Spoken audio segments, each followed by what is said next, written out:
The Worship of the Generative Powers. By Thomas Wright. Antiquity. Plate 1. Richard Payne Knight has written with great learning on the origin and history of the worship of Priapus among the ancients. This worship, which was but a part of that of the generative powers, appears to have been the most ancient of the superstitions of the human race.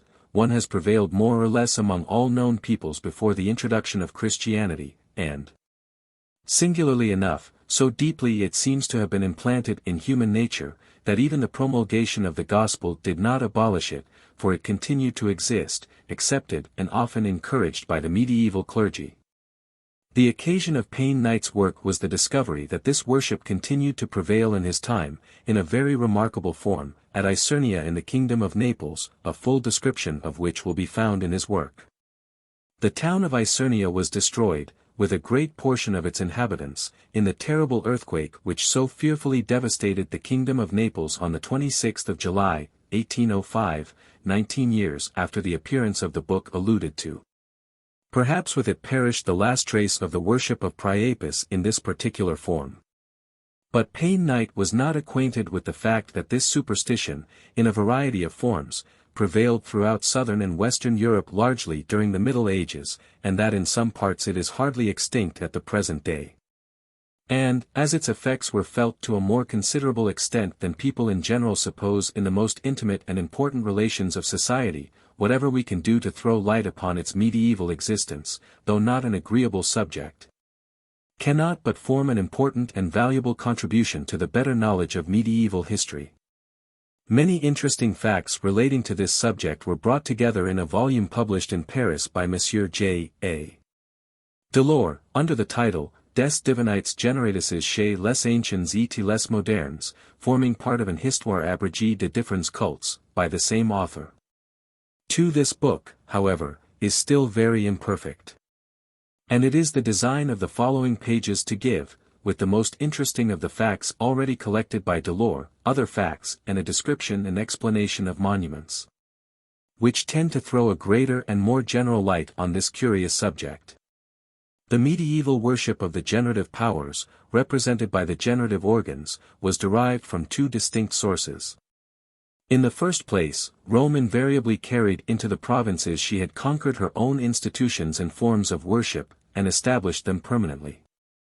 In exploring the antiquities of these provinces, we are astonished at the abundant monuments of the worship of Priapus in all the shapes and with all the attributes and accompaniments, with which we are already so well acquainted in Rome and Italy.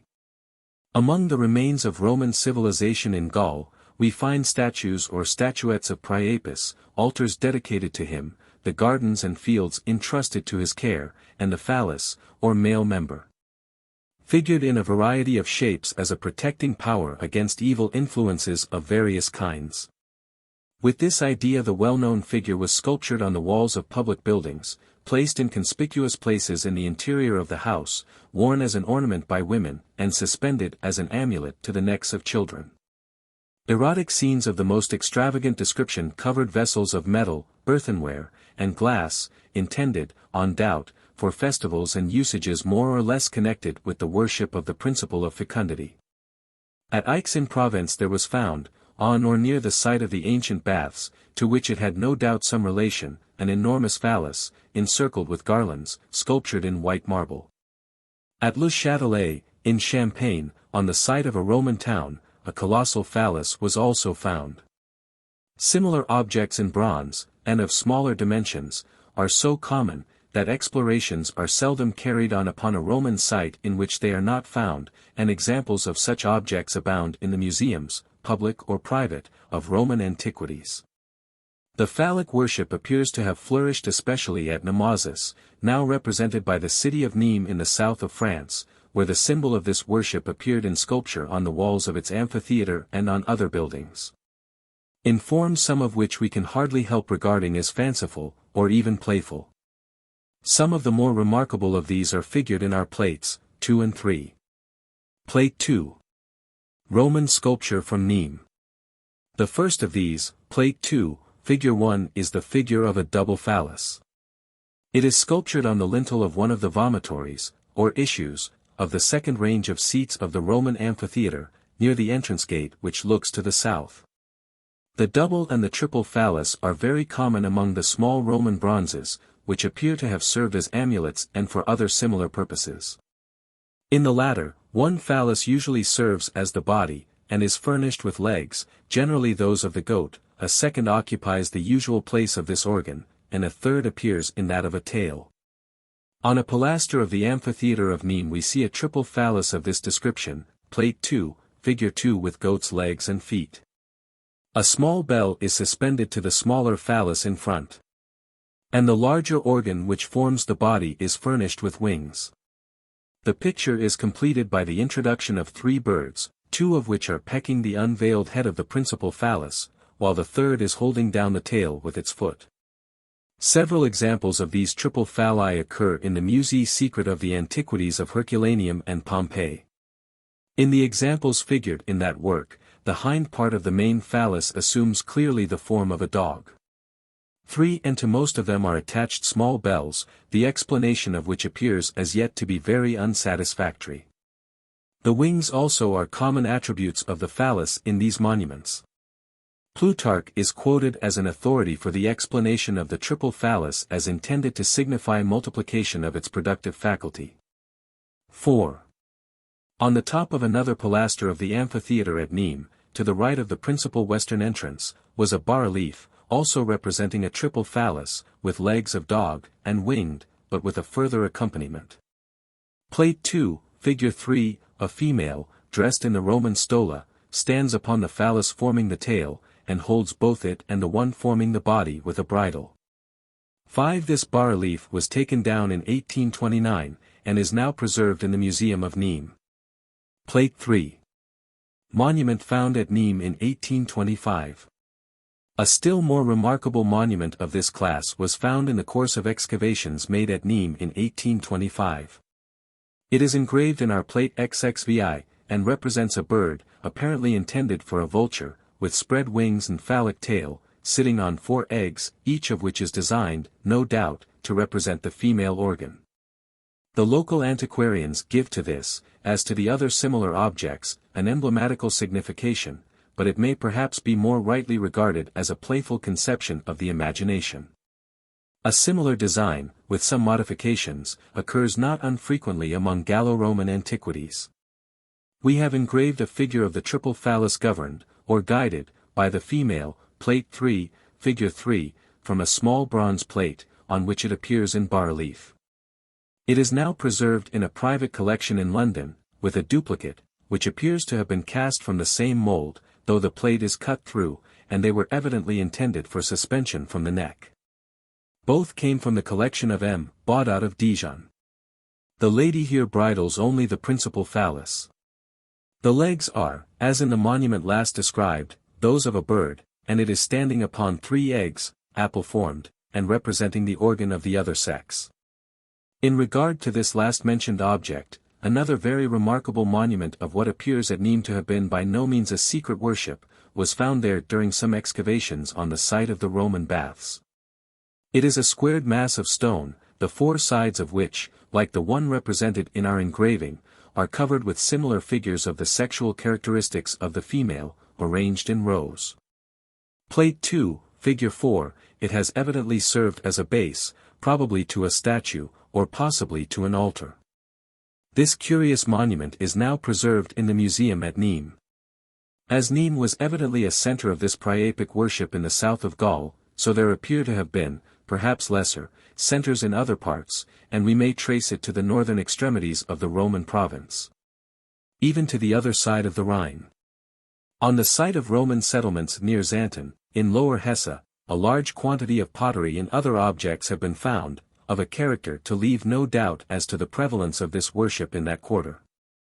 6. But the Roman settlement which occupied the site of the modern city of Antwerp appears to have been one of the most remarkable seats of the worship of Priapus in the north of Gaul. And it continued to exist there till a comparatively modern period. When we cross over to Britain we find this worship established no less firmly and extensively in that island. Statuettes of Priapus, phallic bronzes, pottery covered with obscene pictures, are found wherever there are any extensive remains of Roman occupation, as our antiquaries know well. The numerous phallic figures in bronze, found in England, are perfectly identical in character with those which occur in France and Italy. In illustration of this fact, we give two examples of the triple phallus, which appears to have been, perhaps in accordance with the explanation given by Plutarch, an amulet in great favor. The first was found in London in 1842. Plate I, Figure 3, as in the examples found on the continent, a principal phallus forms the body, having the hinder parts of apparently a dog, with wings of a peculiar form, perhaps intended for those of a dragon. Several small rings are attached, no doubt for the purpose of suspending bells. Our second example, Plate I, Figure 4, was found at York in 1844. It displays a peculiarity of action which, in this case at least, leaves no doubt that the hinder parts were intended to be those of a dog. All antiquaries of any experience know the great number of obscene subjects which are met with among the fine red pottery which is termed Samian ware, found so abundantly in all Roman sites in our island.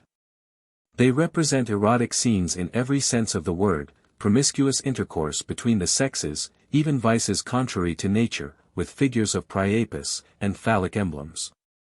We give as an example one of the less exceptional scenes of this description, copied from a Samian bull found in Cannon Street, London, in 1828. Plate I, Figure 1, the lamps, chiefly of earthenware, form another class of objects on which such scenes are frequently portrayed, and to which broadly phallic forms are sometimes given. One of these phallic lamps is here represented, on the same plate with the bowl of Samian ware just described.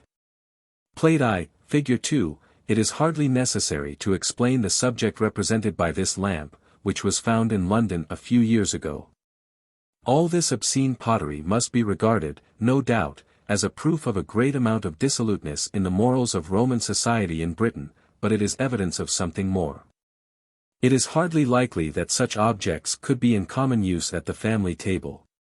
And we are led to suppose that they were employed on special occasions, festivals, perhaps, connected with the licentious worship of which we are speaking, and such as those described in such strong terms in the satires of Juvenal. But monuments are found in this island which bear still more direct evidence to the existence of the worship of Priapus during the Roman period.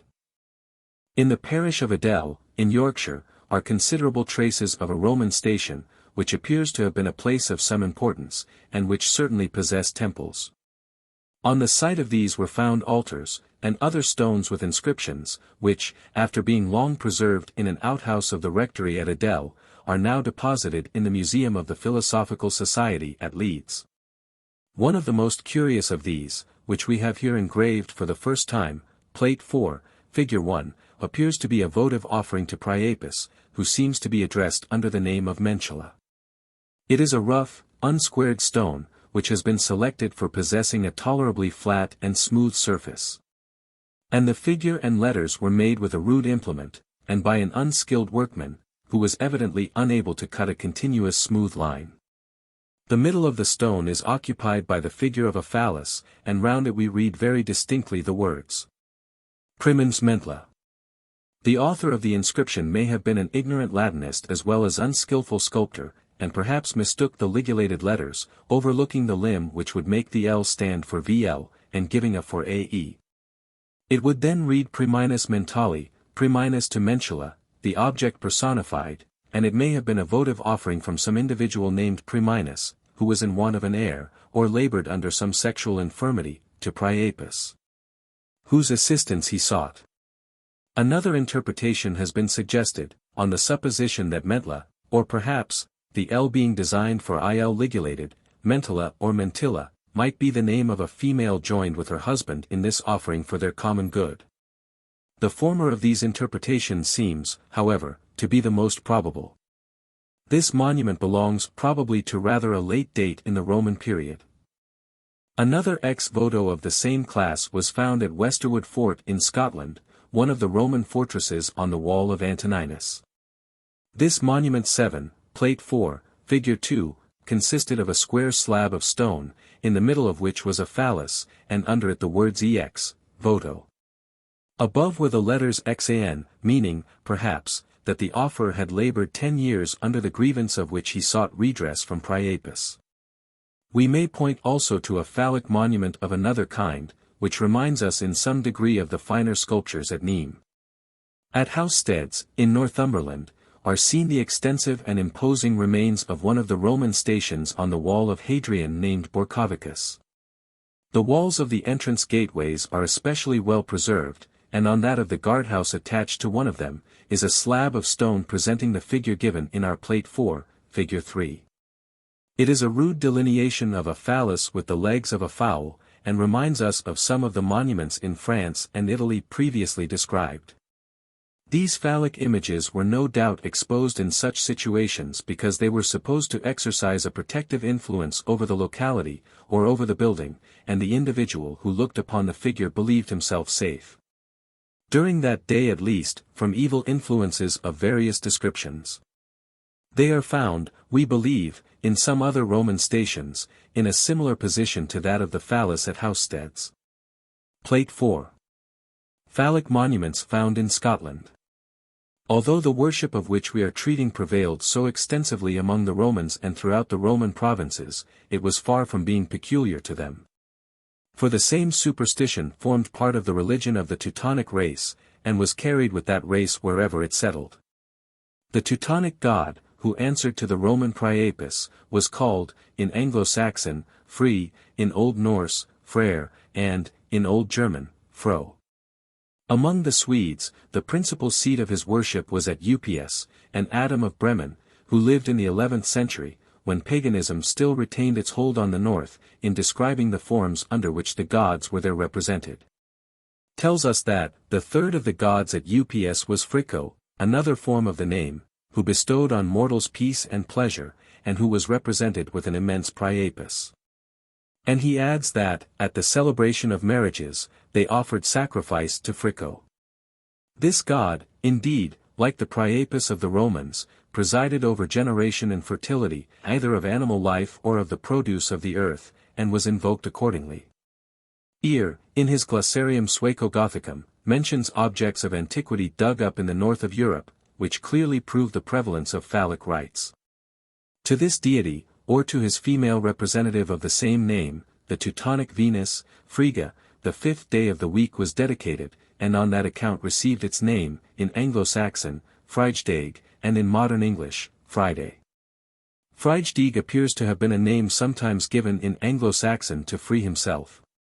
In a charter of the date of 959, printed in Kemble's Codex Diplomaticus, one of the marks on a boundary line of land is Freitag's trio, meaning apparently Free's tree, which was probably a tree dedicated to that god. And the scene of Priapic rites.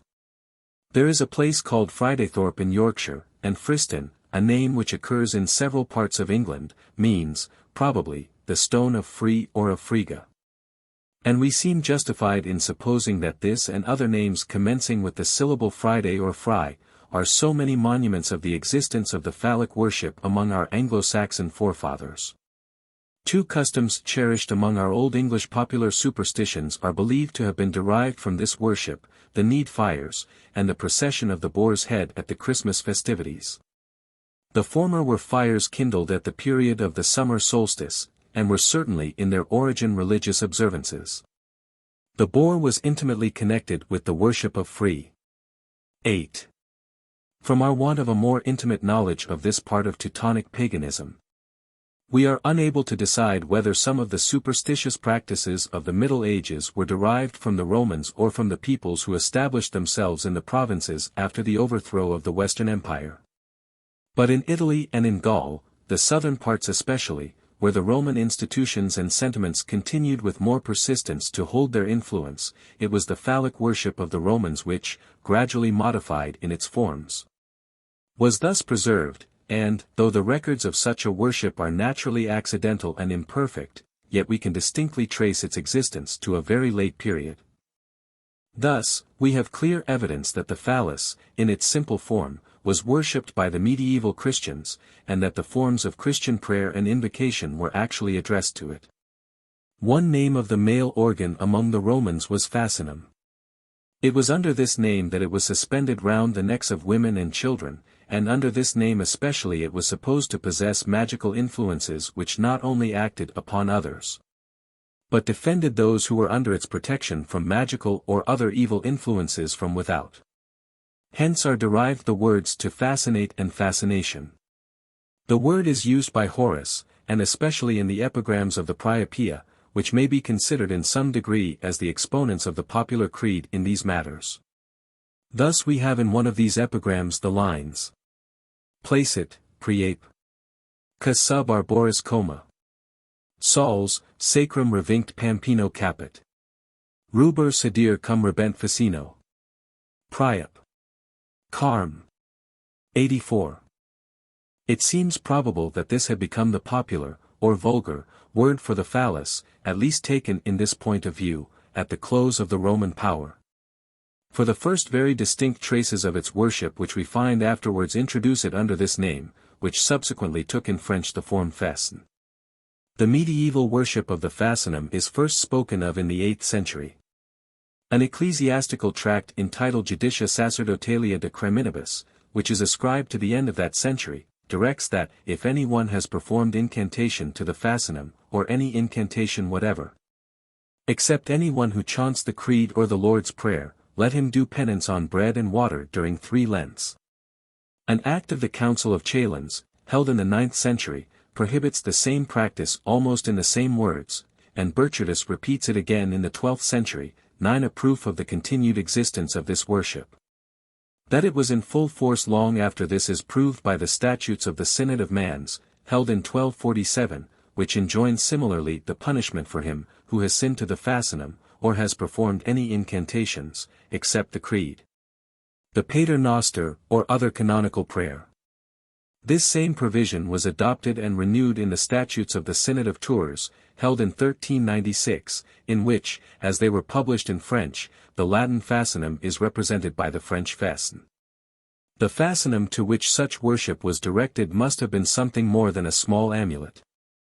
How do you find this book? Any thoughts about the book or the author? Any suggestion for improvement? Please take a moment to share your thoughts in a comment. If you like it, share it with your friends who might enjoy it as well. Subscribe to keep in touch. Visit CompleteAudiobooks.com for more quality content. Middle Ages and Renaissance. This brings us to the close of the 14th century, and shows us how long the outward worship of the generative powers, represented by their organs, continued to exist in Western Europe to such a point as to engage the attention of ecclesiastical synods. During the previous century facts occurred in our own island illustrating still more curiously the continuous existence of the worship of Priapus.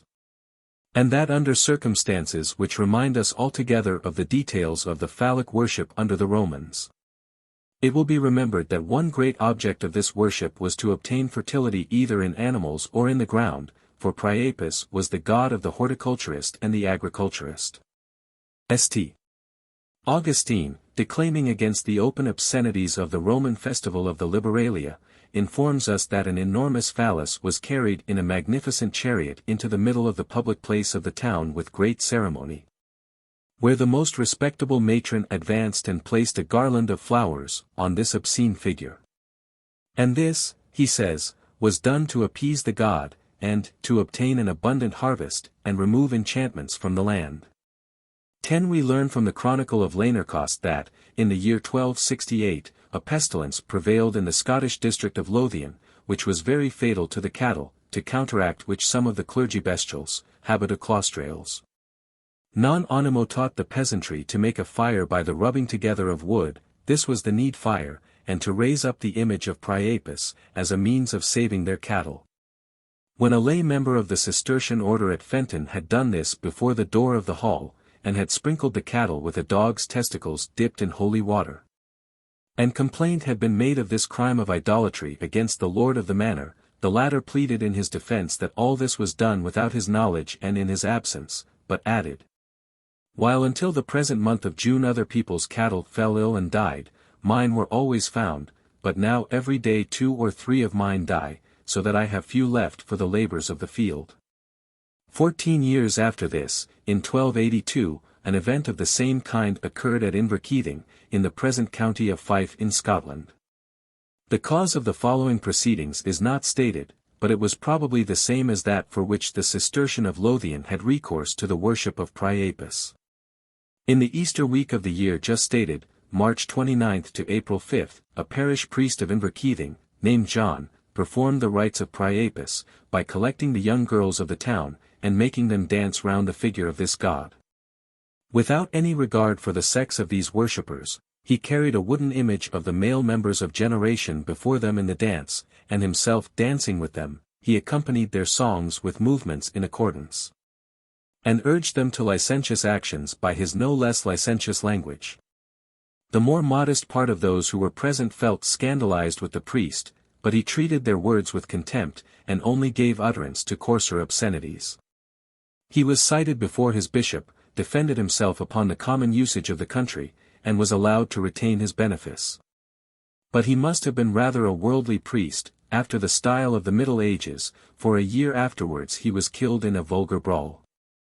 The practice of placing the figure of a phallus on the walls of buildings, derived, as we have seen, from the Romans, prevailed also in the Middle Ages, and the buildings especially placed under the influence of this symbol were churches.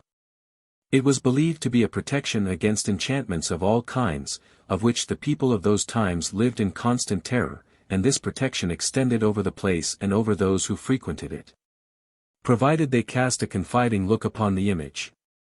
Such images were seen, usually upon the portals, on the Cathedral Church of Toulouse, on more than one church in Bordeaux, and on various other churches in France, but, at the time of the Revolution, they were often destroyed as marks only of the depravity of the clergy. Plate V. Shelah-Na-Gigs monuments. Delors tells us that an artist, whom he knew, but whose name he has not given, had made drawings of a number of these figures which he had met with in such situations. A Christian saint exercised some of the qualities thus deputed to Priapus, the image of St. Nicholas was usually painted in a conspicuous position in the church, for it was believed that whoever had looked upon it was protected against enchantments, and especially against that great object of popular terror, the evil eye, during the rest of the day. Shelah-Na-Gigs.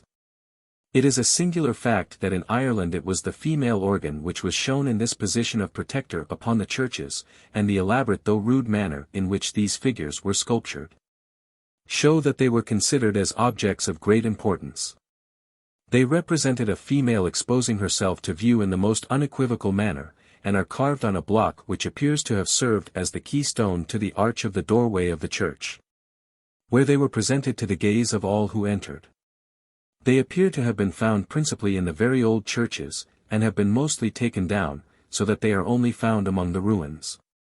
People have given them the name of Shelah-Na-Gig, which, we are told, means in Irish Julian the Giddy, and is simply a term for an immodest woman. But it is well understood that they were intended as protecting charms against the fascination of the evil eye. We have given copies of all the examples yet known in our plates V and 6. The first of these, Plate V, Figure 1, was found in an old church at Rochestown, in the county of Tipperary, where it had long been known among the people of the neighborhood by the name given above. It was placed in the arch over the doorway, but has since been taken away. Our second example of the Shelah-Na-Gig, Plate V, Figure 2, was taken from an old church lately pulled down in the County Cavan, and is now preserved in the Museum of the Society of Antiquaries of Dublin. The third, Plate V, Figure 3, was found at Ballynahen Castle, also in the county of Tipperary, and the fourth, Plate V, Figure 4, is preserved in the museum at Dublin, but we are not informed from whence it was obtained. The next, Plate 6, Figure 1, which is also now preserved in the Dublin Museum, was taken from the old church on the White Island, in Lough Erne, County Fermanagh. This church is supposed by the Irish antiquaries to be a structure of very great antiquity, for some of them would carry its date as far back as the 7th century, but this is probably an exaggeration. The one which follows, Plate 6, Figure 2, was furnished by an old church pulled down by order of the ecclesiastical commissioners, and it was presented to the museum at Dublin, by the late Dean Dawson. Our last example, Plate 6, figure 3, was formerly in the possession of Sir Benjamin Chapman, Bart., of Killow Castle, Westmeath, and is now in a private collection in London. It was found in 1859 at Cloran, in a field on Sir Benjamin's estate known by the name of the Old Town, from whence stones had been removed at previous periods, though there are now very small remains of building. This stone was found at a depth of about 5 feet from the surface, which shows that the building, a church no doubt, must have fallen into ruin a long time ago. Contiguous to this field, and at a distance of about 200 yards from the spot where the Shelah-Na-Gig was found, there is an abandoned churchyard, separated from the old town field only by a loose stone wall. The belief in the salutary power of this image appears to be a superstition of great antiquity, and to exist still among all peoples who have not reached a certain degree of civilization. The universality of this superstition leads us to think that Herodotus may have erred in the explanation he has given of certain rather remarkable monuments of a remote antiquity. He tells us that Sesostris, king of Egypt, raised columns in some of the countries he conquered, on which he caused to be figured the female organ of generation as a mark of contempt for those who had submitted easily. 11th, may not these columns have been intended, if we knew the truth, as protections for the people of the district in which they stood, and placed in the position where they could most conveniently been seen? This superstitious sentiment may also offer the true explanation of an incident which is said to have been represented in the Mysteries of Eleusis. Ceres, wandering over the earth in search of her daughter Proserpine, and overcome with grief for her loss, arrived at the hut of an Athenian peasant woman named Baubo, who received her hospitably, and offered her to drink the refreshing mixture which the Greeks call Sicyon, kappa epsilon omega nu. Plate 6. Shelah-Na-Gig monuments. The goddess rejected the offered kindness, and refused all consolation. Baubo, in her distress, bethought her of another expedient to allay the grief of her guest. She relieved her sexual organs of that outward sign which is the evidence of puberty, and then presented them to the view of Ceres, who, at the sight, laughed, forgot her sorrows, and drank the Sicyon. 12. The prevailing belief in the beneficial influence of this sight, rather than a mere pleasantry, seems to afford the best explanation of this story. This superstition which, as shown by the Shelah-Na-Gigs of the Irish churches, prevailed largely in the Middle Ages, explains another class of antiquities which are not uncommon. These are small figures of nude females exposing themselves in exactly the same manner as in the sculptures on the churches in Ireland just alluded to. Such figures are found not only among Roman, Greek, and Egyptian antiquities, but among every people who had any knowledge of art, from the aborigines of America to the far more civilized natives of Japan. And it would be easy to give examples from almost every country we know, but we confine ourselves to our more special part of the subject. In the last century, a number of small statuettes in metal, in a rude but very peculiar style of art, were found in the Duchy of Mecklenburg-Strelitz, in a part of Germany formerly occupied by the Vandals, and by the tribe of the Obotrites. Considered as a division of the Wends. They appeared to be intended to represent some of the deities worshipped by the people who made them, and some of them bore inscriptions, one of which was in runic characters. From this circumstance we should presume that they belonged to a period not much, if any, older than the fall of the Western Empire.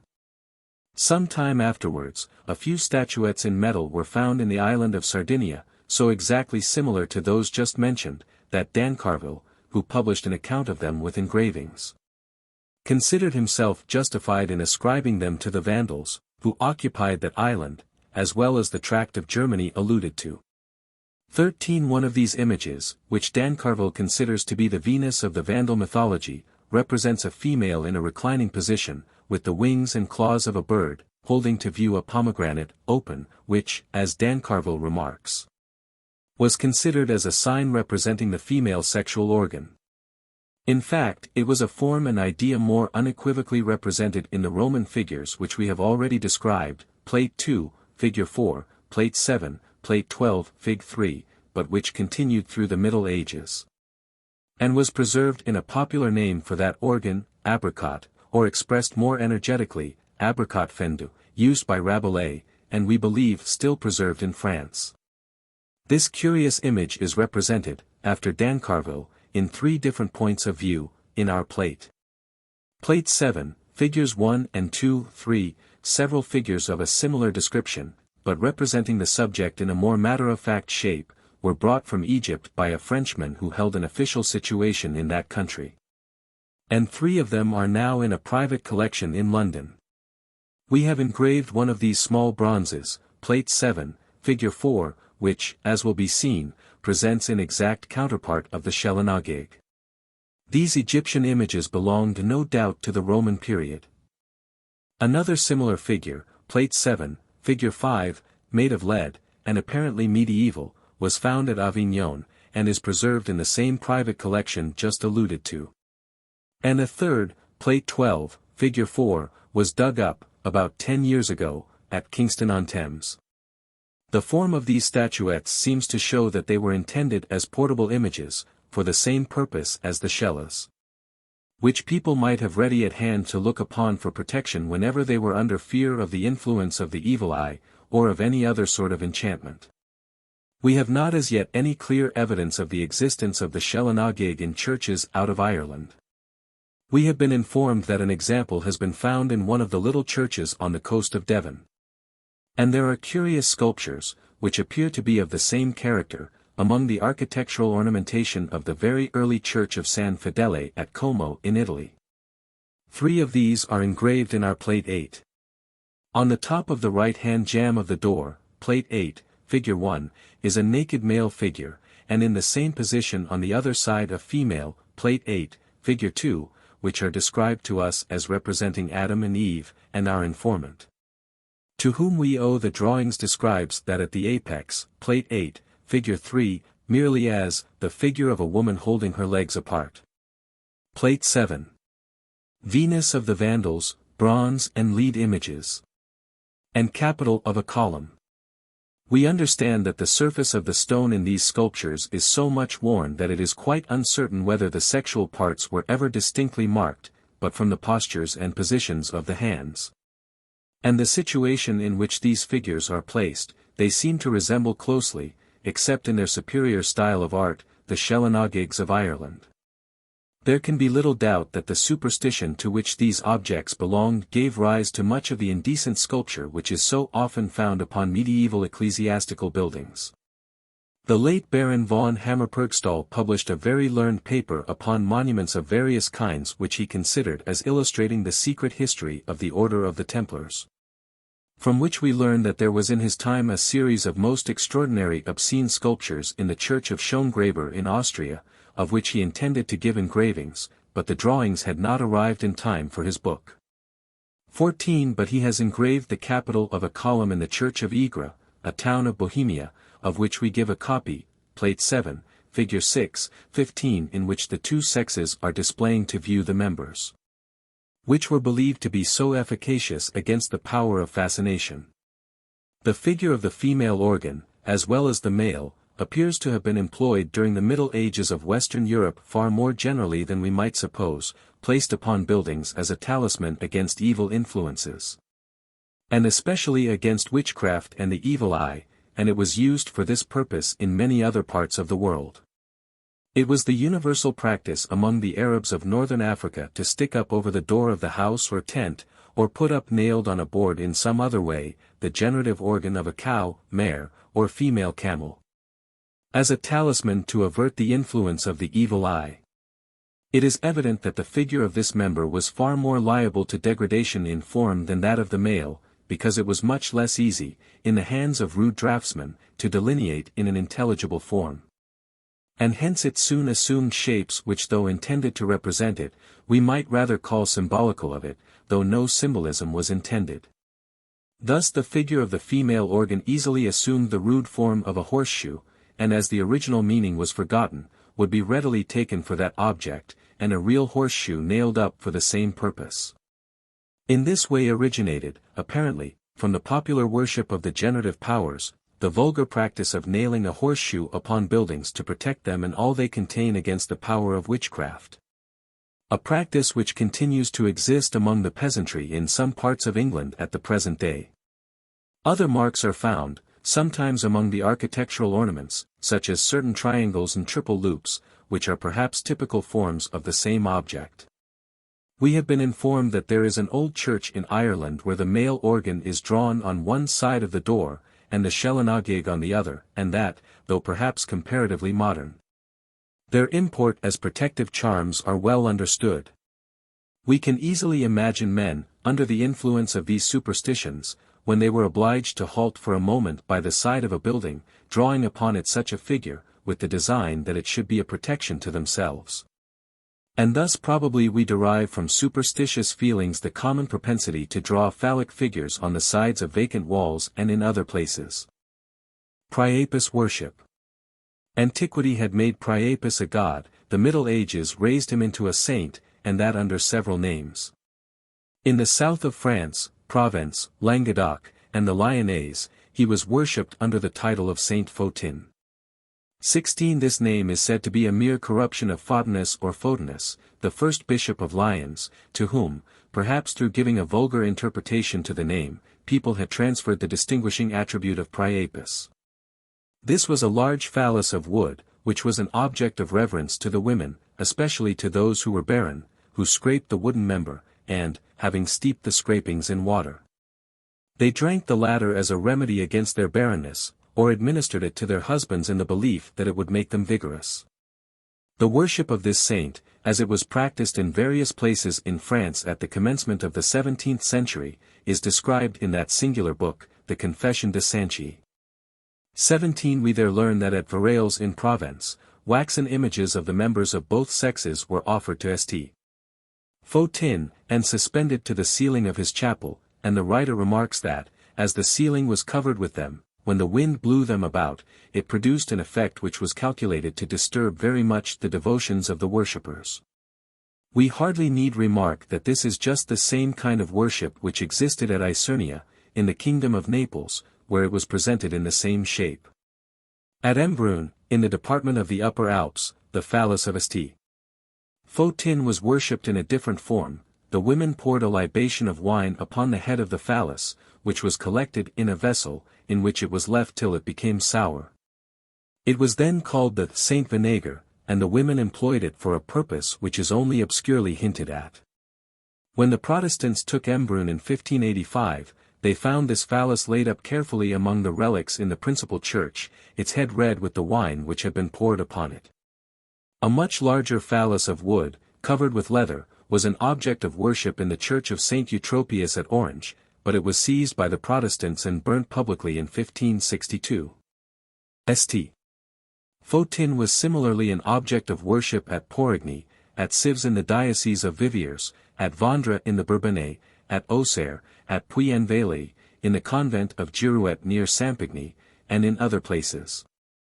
At a distance of about 4 leagues from Clermont in Auvergne, there is, or was, an isolated rock, which presents the form of an immense phallus, and which is popularly called Saint Photin. Similar phallic saints were worshipped under the names of St. Gerlicon, or Grelicon, at Bourg-Dieu in the diocese of Bourges, of Saint Gilles in the Cotentin in Brittany, of Saint René in Anjou, of Saint Regnaud in Burgundy, of Saint Arnaud, and above all of St. Guignol near Brest and at the village of La Chatelette in Berry. Many of these were still in existence and their worship in full practice in the last century. In some of them, the wooden phallus is described as being much worn down by the continual process of scraping, while in others the loss sustained by scraping was always restored by a miracle. This miracle, however, was a very clumsy one, for the phallus consisted of a long staff of wood passed through a hole in the middle of the body, and as the phallic end in front became shortened, a blow of a mallet from behind thrust it forward, so that it was restored to its original length. It appears that it was also the practice to worship these saints in another manner, which also was derived from the forms of the worship of Priapus among the ancients, with whom it was the custom, in the nuptial ceremonies, for the bride to offer up her virginity to Priapus, and this was done by placing her sexual parts against the end of the phallus, and sometimes introducing the latter, and even completing the sacrifice. This ceremony is represented in a bas-relief in marble, an engraving of which is given in the Musée Secret of the Antiquities of Herculaneum and Pompeii. Its object was to conciliate the favor of the god, and to avert sterility. It is described by the early Christian writers, such as Lactantius and Arnobius, as a very common practice among the Romans, and it still prevails to a great extent over most part of the East, from India to Japan and the islands of the Pacific. In a public square in Batavia, there is a cannon taken from the natives and placed there as a trophy by the Dutch government. It presents the peculiarity that the touch hole is made on a phallic hand, the thumb placed in the position which is called the fig, and which we shall have to describe a little further on.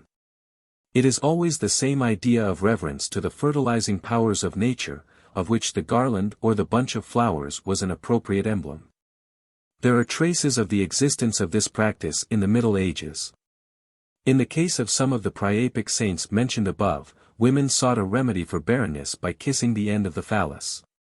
Sometimes they appear to have placed a part of their body naked against the image of the saint, or to have sat upon it. This latter trait was perhaps too bold an adoption of the indecencies of pagan worship to last long, or to be practiced openly. But it appears to have been more innocently represented by lying upon the body of the saint, or sitting upon a stone, understood to represent him without the presence of the energetic member. In a corner in the church of the village of Fiacre, near Moussos in France, there is a stone called the chair of Saint Fiacre, which confers fecundity upon women who sit upon it, but it is necessary that nothing should intervene between their bare skin and the stone. In the church of Orcival in Auvergne, there was a pillar which barren women kissed for the same purpose, and which had perhaps replaced some less equivocal object. 18 traditions, at least, of similar practices were connected with Fautin, for it appears to have been the custom for girls on the point of marriage to offer their last maiden robe to that saint. This superstition prevailed to such an extent that it became proverbial. A story is told of a young bride who, on the wedding night, sought to deceive her husband on the question of her previous chastity, although, as the writer expresses it, she had long ago deposited the robe of her virginity on the altar of Fautin. From this form of superstition is said to have arisen a vice which is understood to prevail especially in nunneries, the use by women of artificial phalli, which appears in its origin to have been a religious ceremony. It certainly existed at a very remote period, for it is distinctly alluded to in the Scriptures, 19, where it is evidently considered as a part of pagan worship. It is found at an early period of the Middle Ages, described in the ecclesiastical penitentials, with its appropriate amount of penitence. One of these penitential canons of the 8th century speaks of a woman who, by herself or with the help of another woman, commits uncleanness, for which she was to do penance for 3 years, one on bread and water. And if this uncleanness was committed with a nun, the penance was increased to 7 years, 2 only on bread and water. Another penitential of an early date provides for the case in which both the women who participated in this act should be nuns. And Burchardus, Bishop of Worms, one of the most celebrated authorities on such subjects, describes the instrument and use of it in greater detail. The practice had evidently lost its religious character and degenerated into a mere indulgence of the passions. Plate 8. Capital of a column. Antwerp has been described as the Lampsacus of Belgium, and Priapus was, down to a comparatively modern period, its patron saint, under the name of Tours. A word the derivation of which appears to be unknown, but which was identical in meaning with the Greek phallus and the Latin fascinum. John Goropius Buchan, who published a learned treatise on the antiquities of Antwerp in the middle of the 16th century, informs us how much this Tours was reverenced in his time by the Antwerpians, especially by the women, who invoked it on every occasion when they were taken by surprise or sudden fear. 20 He states that, if they let fall by accident a vessel of earthenware, or stumbled, or if any unexpected accident caused them vexation, even the most respectable women called aloud for the protection of Priapus under this obscene name. Goropius Buchanus adds that there was in his time, over the door of a house adjoining the prison, a statue which had been furnished with a large phallus, then worn away or broken off. Among other writers who mention this statue is Abraham Gallnitz, who published an account of his travels in France and Belgium, in 1631-21, and he informs us that it was a carving in stone, about a foot high, with its arms raised up, and its legs spread out, and that the phallus had been entirely worn out by the women, who had been in the habit of scraping it and making a potion of the dust which they drank as a preservative against barrenness. Gallnitz further tells us that a figure of Priapus was placed over the entrance gate to the enclosure of the Temple of St. Walburgis at Antwerp, which some antiquaries imagine to have been built on the site of a temple dedicated to that deity. It appears from these writers that, at certain times, the women of Antwerp decorated the phalli of these figures with garlands. Phallic amulets. The use of priapic figures as amulets, to be carried on the person as preservatives against the evil eye and other noxious influences, which we have spoken of as so common among the Romans, was certainly continued through the Middle Ages, and, as we shall see presently, has not entirely disappeared. It was natural enough to believe that if this figure were salutary when merely looked upon, it must be much more so when carried constantly on the person. The Romans gave the name fascinum, in Old French fesne, to the phallic amulet, as well as to the same figure under other circumstances. It is an object of which we could hardly expect to find direct mention in medieval writers, but we meet with examples of the object itself, usually made of lead, a proof of its popular character, and ranging in date perhaps from the 14th to the earlier part of the 16th century. As we owe our knowledge of these phallic amulets almost entirely to one collector, M. Forges of Paris, who obtained them chiefly from one source, the river Seine, our present acquaintance with them may be considered as very limited, and we have every reason for believing that they had been in use during the earlier period. We can only illustrate this part of the subject by describing a few of these medieval phallic amulets, which are preserved in some private collections. And we will first call attention to a series of objects, the real purpose of which appears to be very obscure. They are small leaden tokens or medallets, bearing on the obverse the figure of the male or female organ, and on the reverse a cross, a curious intimation of the adoption of the worship of the generative powers among Christians. These leaden tokens, found in the river Seine, were first collected and made known to antiquaries by M. Forges, who published examples of them in his work on the leaden figures found in that river. 22 We give 5 examples of the medals of each sex, obverse and reverse. Plate 9, it will be seen that the phalli on these tokens are nearly all furnished with wings, one has a bird's legs and claws, and on another there is an evident intention to represent a bell suspended to the neck. These characteristics show either a very distinct tradition of the forms of the Roman phallic ornament, or an imitation of examples of Roman phalli then existing, possibly the latter. But this is not necessary, for the bells borne by 2 examples, given in our next plate, and also taken from the collection of M. Forges are medieval, and not Roman bells, though these also represent well-known ancient forms of treating the subject. In the first, Plate X, Figure 1, a female is riding upon the phallus, which has men's legs, and is held by a bridle. Plate 9. Ornaments from the Church of San Fedele. This figure was evidently intended to be attached to the dress as a brooch, for the pin which fixed it still remains on the back. 2 other examples, Plate X, Figures 2, 3, present figures of winged phalli, one with a bell, and the other with the ring remaining from which the bell has no doubt been broken. One of these has the dog's legs. A 4th example, Plate X, Figure 4, represents an enormous phallus attached to the middle of a small man.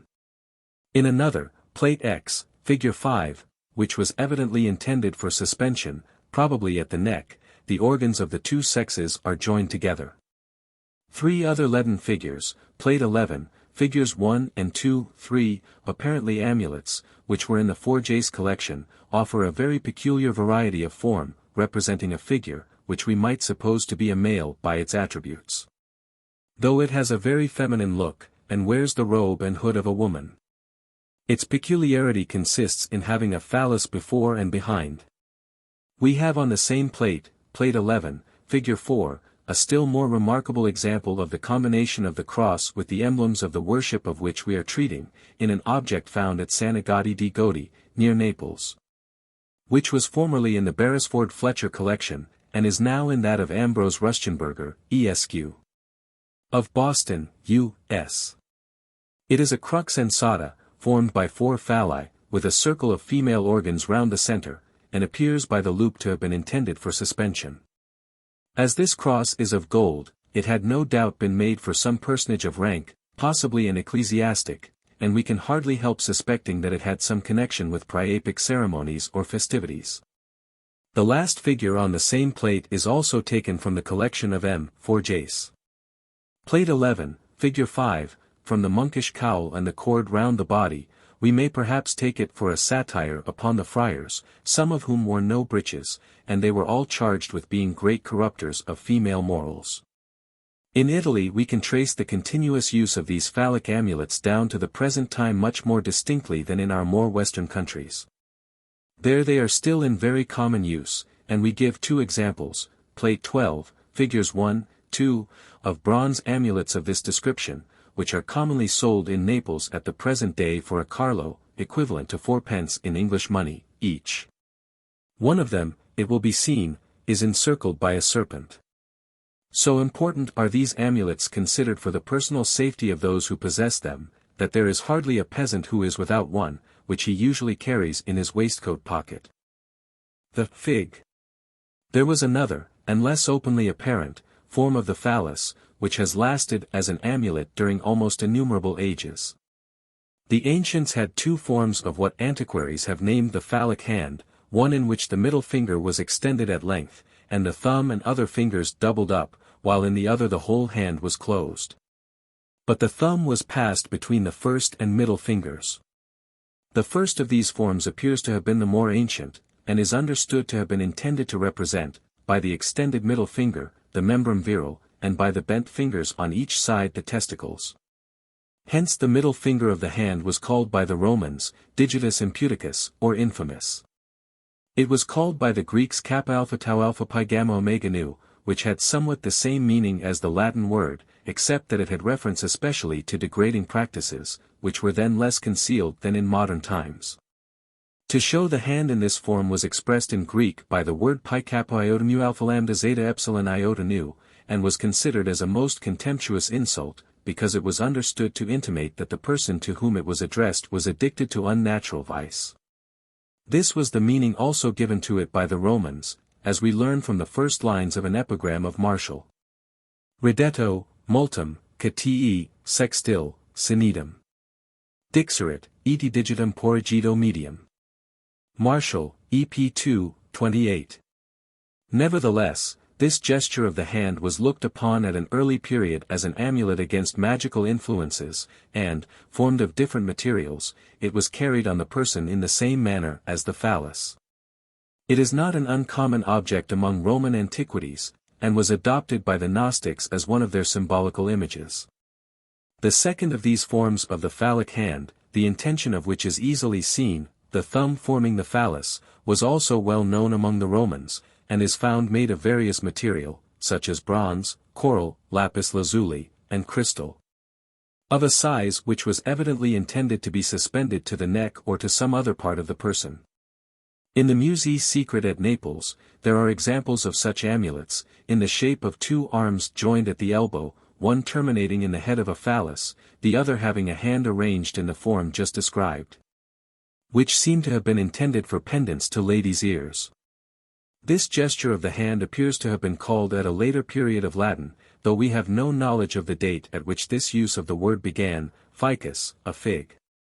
Ficus being a word in the feminine gender, appears to have fallen in the popular language into the more common form of feminine nouns, fica, out of which arose the Italian fica, now replaced by fico, the Spanish higa, and the French fig.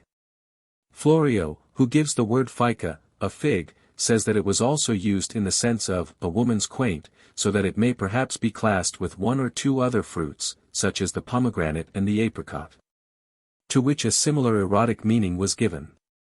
23. The form, under this name, was preserved through the Middle Ages, especially in the south of Europe, where Roman traditions were strongest, both as an amulet and as an insulting gesture. Plate X. Phallic leaden tokens from the Seine.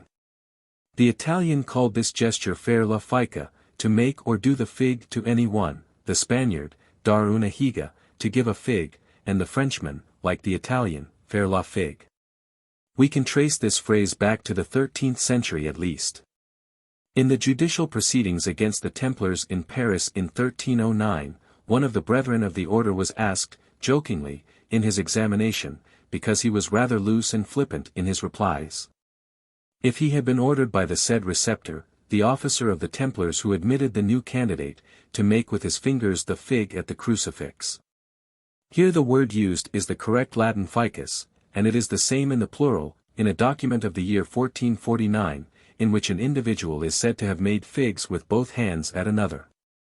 This phrase appears to have been introduced into the English language in the time of Elizabeth and to have been taken from the Spaniards, with whom our relations were then intimate. This we assume from the circumstance that the English phrase was, to give the fig, dar la higa, 24, and that the writers of the Elizabethan age call it, the fig of Spain. Thus, ancient pistol, in Shakespeare. A figo for thy friendship. The fig of Spain. Henry V, 3. 6. The phrase has been preserved in all these countries down to modern times, and we still say in English, a fig for anybody, or, for anything, not meaning that we estimate them at no more than the value of a fig, but that we throw at them that contempt which was intimated by showing them the phallic hand, and which the Greeks, as stated above, called sigma kappa iota mu alpha lambda zeta epsilon iota nu. The form of showing contempt which was called the fig is still well known among the lower classes of society in England, and it is preserved in most of the countries of Western Europe. In Baretti's Spanish dictionary, which belongs to the commencement of the present century, we find the word higa interpreted as a manner of scoffing at people, which consists in showing the thumb between the first and second finger, closing the first, and pointing at the person to whom we want to give this hateful mark of contempt. Baretti also gives as still in use the original meaning of the word, higa, a little hand made of jet, which they hang about children to keep them from evil eyes, a superstitious custom.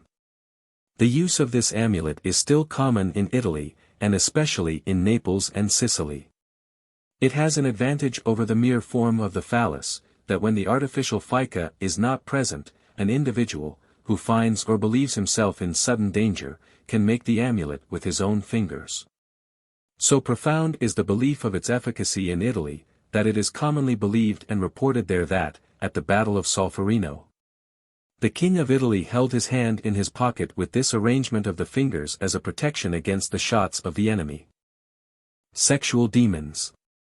There were personages connected with the worship of Priapus who appear to have been common to the Romans under and before the empire, and to the foreign races who settled upon its ruins.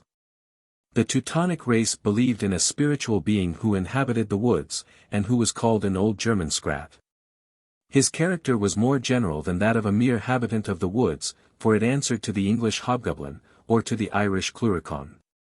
The Skrat was the spirit of the woods, under which character he was sometimes called a Waltskrat, and of the fields, and also of the household, the domestic spirit, the ghost haunting the house. Plate 11. Leaden ornaments from the Seine. His image was probably looked upon as an amulet, a protection to the house, as an old German vocabulary of the year 1482, explains Schreitlin, little scrats, by the Latin word penates. The lascivious character of this spirit, if it wanted more direct evidence, is implied by the fact that fcrita, in Anglo-Saxon, and scrat, in Old English, meant a hermaphrodite. Accordingly, the medieval vocabularies explain scrat by Latin equivalents, which all indicate companions or emanations of Priapus, and in fact, Priapus himself. Isidore gives the name of Pelosi, or hairy men, and tells us that they were called in Greek, panati, apparently an error for ephialti, and in Latin, incubi and innubi, the latter word derived from the verb inire, and applied to them on account of their intercourse with animals. They were in fact the fauns and satyrs of antiquity, haunted like them the wild woods, and were characterized by the same petulance towards the other sex. Woe to the modesty of maiden or woman who ventured incautiously into their haunts. As incubi, they visited the house by night, and violated the persons of the females, and some of the most celebrated heroes of early medieval romances, such as Merlin, were thus the children of incubi. They were known at an early period in Gaul by the name of Duzii, from which, as the Church taught that all these mythic personages were devils, we derive our modern word deuce, used in such phrases as, the deuce take you. The term vicarii was also applied to them in medieval Latin, either from the meaning of the word ficus, mentioned before, or because they were fond of figs. Most of these Latin synonyms are given in the Anglo-Saxon vocabulary of Alfric, and are interpreted as meaning evil men, spirits of the woods, evil beings. One of the old commentators on the scriptures describes these spirits of the woods as monsters in the semblance of men, whose form begins with the human shape and ends in the extremity of a beast. They were, in fact, half man, half goat, and were identical with a class of hobgoblins, who at a rather later period were well known in England by the popular name of Robin Goodfellows, whose priapic character is sufficiently proved by the pictures of them attached to some of our early printed ballads, of which we give facsimiles. The first 25, Plate 12, Figure 5, is a figure of Robin Goodfellow, which forms the illustration to a very popular ballad of the earlier part of the 17th century, entitled The Mad Merry Pranks of Robin Goodfellow. He is represented party-colored, and with the priapic attribute. The next 26, Plate 12, Figure 2, is a second illustration of the same ballad, in which Robin Goodfellow is represented as Priapus, goat-shaped, with his attributes still more strongly pronounced, and surrounded by a circle of his worshippers dancing about him. He appears here in the character assumed by the demon at the Sabbath of the Witches, of which we shall have to speak a little further on. The Romish Church created great confusion in all these popular superstitions by considering the mythic persons with whom they were connected as so many devils. And one of these priapic demons is figured in a cut which seems to have been a favorite one, and is often repeated as an illustration of the broadside ballads of the age of James I and Charles I. 27, Plate 13, Figure 1, it is Priapus reduced to his lowest step of degradation. Phallic Festivals. Besides the invocations addressed principally to Priapus, or to the generative powers, the ancients had established great festivals in their honor, which were remarkable for their licentious gaiety, and in which the image of the phallus was carried openly and in triumph. These festivities were especially celebrated among the rural population, and they were held chiefly during the summer months. The preparatory labors of the agriculturist were over, and people had leisure to welcome with joyfulness the activity of nature's reproductive powers, which was in due time to bring their fruits. Among the most celebrated of these festivals were the Liberalia, which were held on the 17th of March. A monstrous phallus was carried in procession in a car, and its worshippers indulged loudly and openly in obscene songs, conversation, and attitudes, and when it halted, the most respectable of the matrons ceremoniously crowned the head of the phallus with a garland. The Bacchanalia, representing the Dionysia of the Greeks, were celebrated in the latter part of October, when the harvest was completed, and were attended with much the same ceremonies as the Liberalia. The phallus was similarly carried in procession, and crowned, and, as in the Liberalia, the festivities being carried on into the night, as the celebrators became heated with wine, they degenerated into the extreme of licentiousness, in which people indulged without a blush in the most infamous vices. The festival of Venus was celebrated towards the beginning of April, and in it the phallus was again carried in its car, and led in procession by the Roman ladies to the temple of Venus outside the Colline Gate, and there presented by them to the sexual parts of the goddess. Plate 12. Amulets of gold and lead. This part of the scene is represented in a well-known intaglio, which has been published in several works on antiquities. At the close of the month last mentioned came the Floralia, which, if possible, excelled all the others in license. Ausonius, in whose time, the latter half of the 4th century, the Floralia were still in full force, speaks of their lasciviousness. Ne non lascivae Floralia leda theatri, quae specter volunt cavalluis negant. Ausoniae eclog. De furiis Romanis.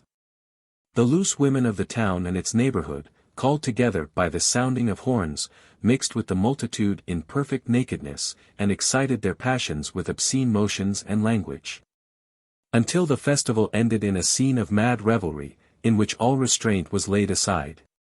Juvenal describes a Roman dame of very depraved manners as dignissima prorsus, florali matrona tuba. Juvenalis Saturday 6, I. 249. These scenes of unbounded license and depravity, deeply rooted in people's minds by long-established customs, caused so little public scandal, that it is related of Cato the Younger that, when he was present at the celebration of the Floralia, instead of showing any disapproval of them, he retired, that his well-known gravity might be no restraint upon them. Because the multitude manifested some hesitation in stripping the women naked in the presence of a man so celebrated for his modesty. The festivals more specially dedicated to Priapus, the Priapia, were attended with similar ceremonies and similarly licentious orgies. Their forms and characteristics are better known, because they are so frequently represented to us as the subjects of works of Roman art. The Romans had other festivals of similar character, but of less importance, some of which were of a more private character, and some were celebrated in strict privacy. Such were the rites of the Bona Dea, established among the Roman matrons in the time of the Republic, the disorders of which are described in such glowing language by the satirist Juvenal, in his enumeration of the vices of the Roman women. Nota boni secreta Dei, quum tibia lumbos incitat, edi cornu peritor vinoque ferunter. Atonati, crenemque rotant, ululant priapi. Me nats. O quantus tunc illis mentibus ardor. Concubitus. Quae vox saltanti libidine. Quantus. Almeri veteris per crura medentia torrens. Leninum ancillas passita Sophia corona. Provocat, eg talit pendentis premia coxi. Ipsa medallini fluctum crescentis adurat. Palmum inter dominas virtus natalibus equat. Nil ibi per ludum simulabitur, omnia fiant. Ad verum, cabus incendi jam frigidus evo. Leo medantiae zetan nestoris hernia possit. Tunc prurigo morium patiens, tunc femina simplex. Edi toto peritor repetitus clamor ab antro. Jam fas est, admit viros, Juvenalis Saturday 6, L. 314. Among the Teutonic, as well as among most other peoples, similar festivals appear to have been celebrated during the summer months, and, as they arose out of the same feelings, they no doubt presented the same general forms. The principal popular festivals of the summer during the Middle Ages occurred in the months of April, May, and June, and comprised Easter, May Day, and the feast of the summer solstice. All these appear to have been originally accompanied with the same phallic worship which formed the principal characteristic of the great Roman festivals. And, in fact, these are exactly those popular institutions and traits of popular manners which were most likely to outlive, also without any material change, the overthrow of the Roman Empire by the barbarians. Although, at the time when we become intimately acquainted with these festivals, most of the prominent marks of their phallic character had been abandoned and forgotten. Yet we meet during the interval with scattered indications which leave no room to doubt of their former existence. It will be interesting to examine into some of these points, and to show the influence they exerted on medieval society. The first of the three great festivals just mentioned was purely Anglo-Saxon and Teutonic. But it appears in the first place to have been identified with the Roman Liberalia, and it was further transformed by the Catholic Church into one of the great Christian religious feasts. In the primitive Teutonic mythology there was a female deity named, in Old German, Ostra, and, in Anglo-Saxon, Easter, or Eostre, but all we know of her is the simple statement of our father of history, Bede. That her festival was celebrated by the ancient Saxons in the month of April, from which circumstance, that month was named by the Anglo-Saxons Eastermonath, or Eostermonath. And that the name of the goddess had been subsequently given to the Paschal time, with which it was identical. The name of this goddess was given to the same month by the Old Germans and by the Franks, so that she must have been one of the most highly honored of the Teutonic deities, and her festival must have been a very important one. And deeply implanted in the popular feelings, or the Church would not have sought to identify it with one of the greatest Christian festivals of the year. It is understood that the Romans considered this month as dedicated to Venus, no doubt because it was that in which the productive power of nature began to be visibly developed. When the pagan festival was adopted by the Church, it became a movable feast instead of being fixed to the month of April.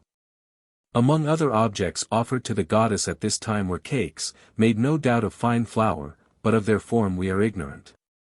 The Christians, when they seized upon the Easter festival, gave them the form of a bun, which, indeed, was at that time the ordinary form of bread. And to protect themselves, and those who eat them, from any enchantment, or other evil influences which might arise from their former heathen character, they marked them with the Christian symbol the cross. Hence were derived the cakes we still eat at Easter under the name of hot cross buns, and the superstitious feelings attached to them. For multitudes of people still believe that if they failed to eat a hot cross bun on Good Friday they would be unlucky all the rest of the year. But there is some reason for believing that, at least in some parts, the Easter cakes had originally a different form, that of the phallus. Such at least appears to have been the case in France, where the custom still exists.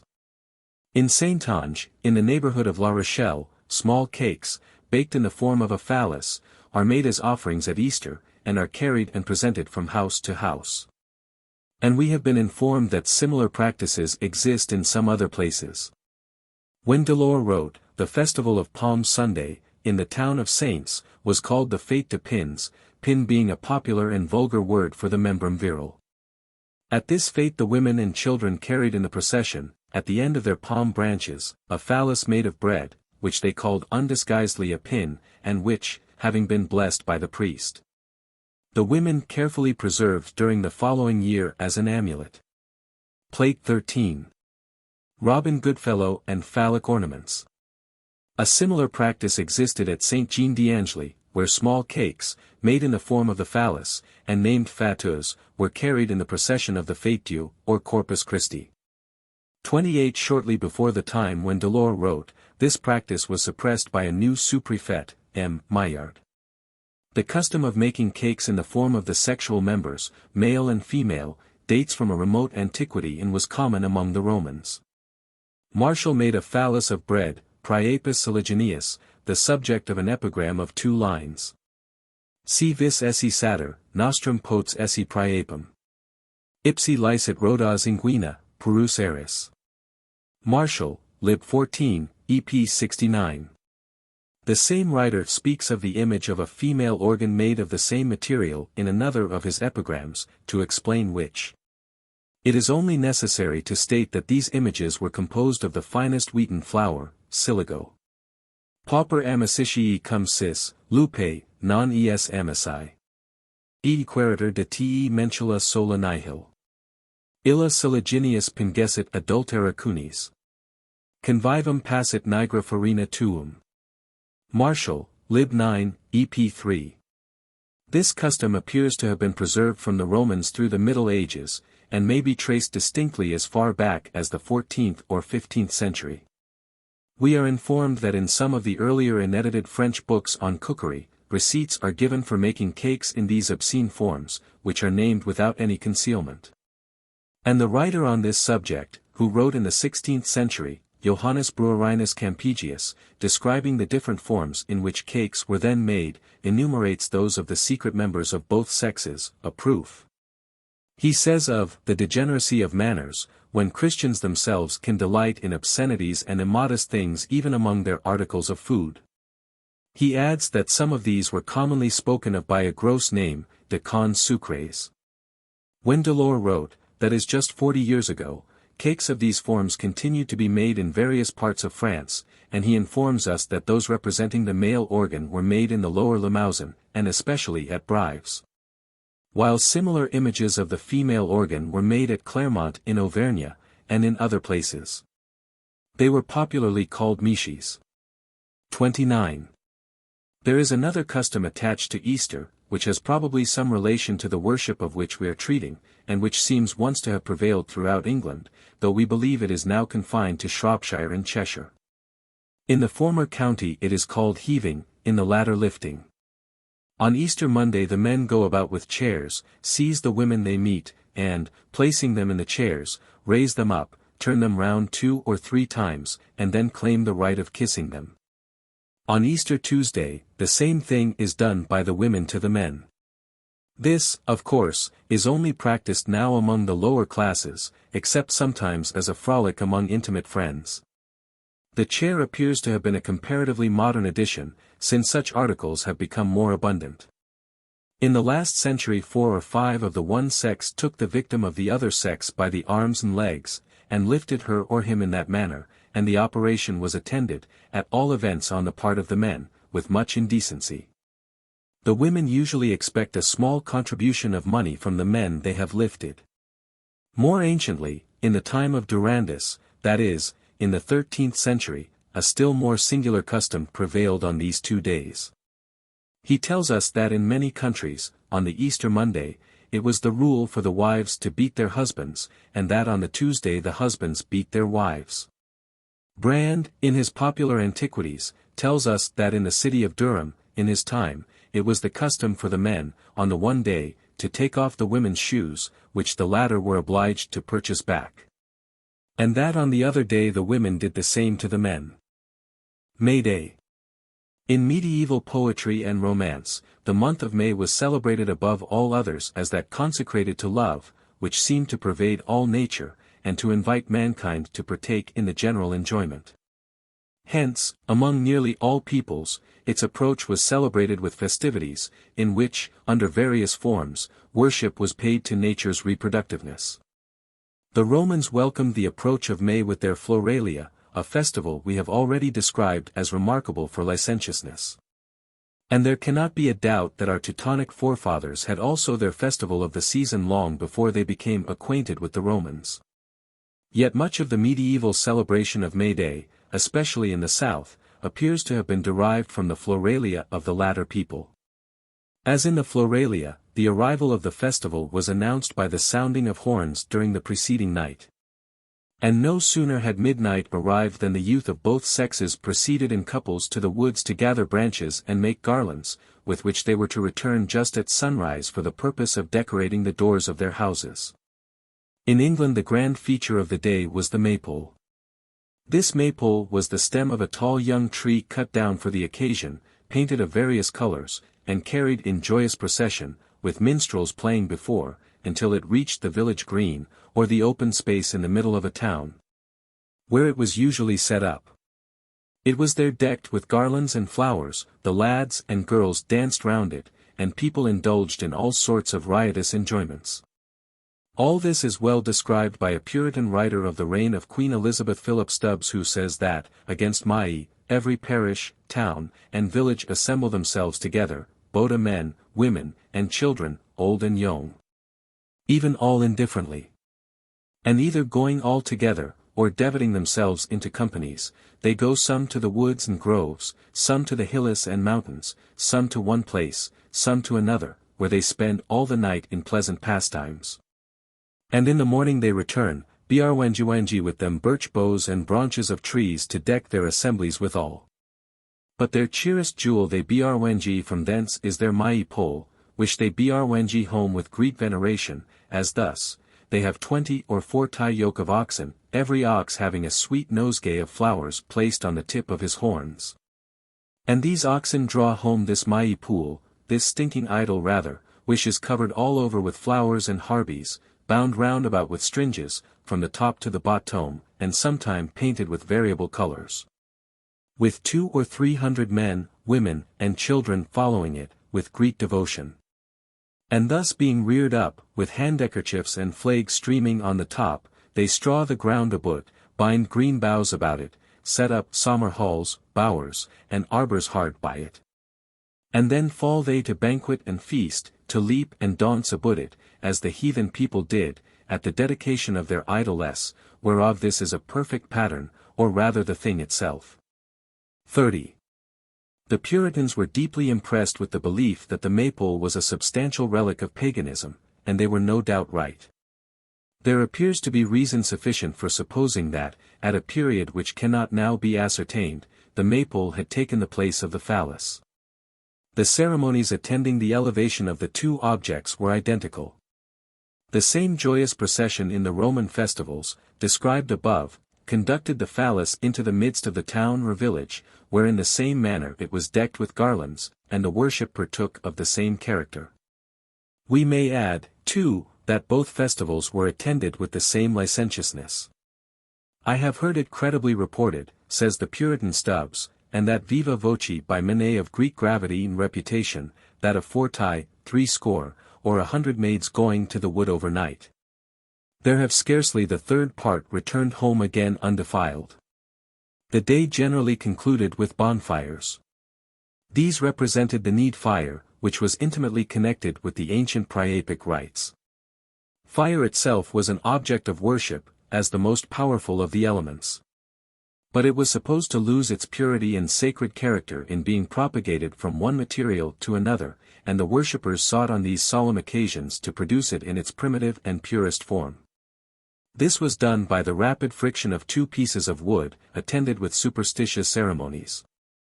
The pure element of fire was believed to exist in the wood, and to be thus forced out of it, and hence it was called need fire, in Old German notfur, and in Anglo-Saxon, fyr, meaning literally a forced fire, or fire extracted by force.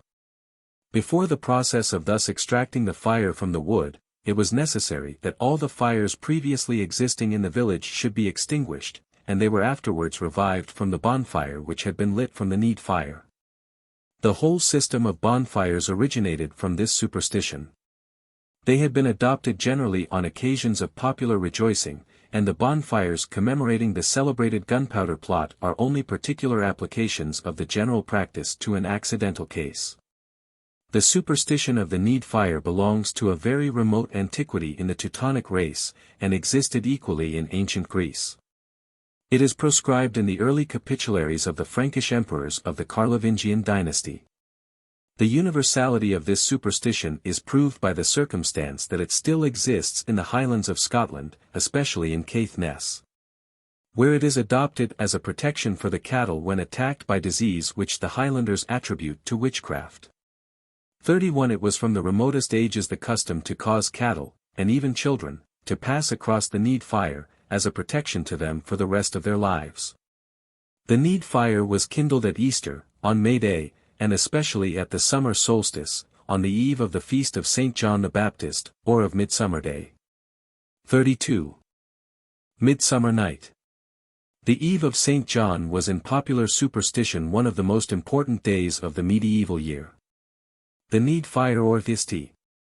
John's fire, as it was called, was kindled just at midnight, the moment when the solstice was supposed to take place, and the young people of both sexes danced round it, and, above all things, leaped over it, or rushed through it.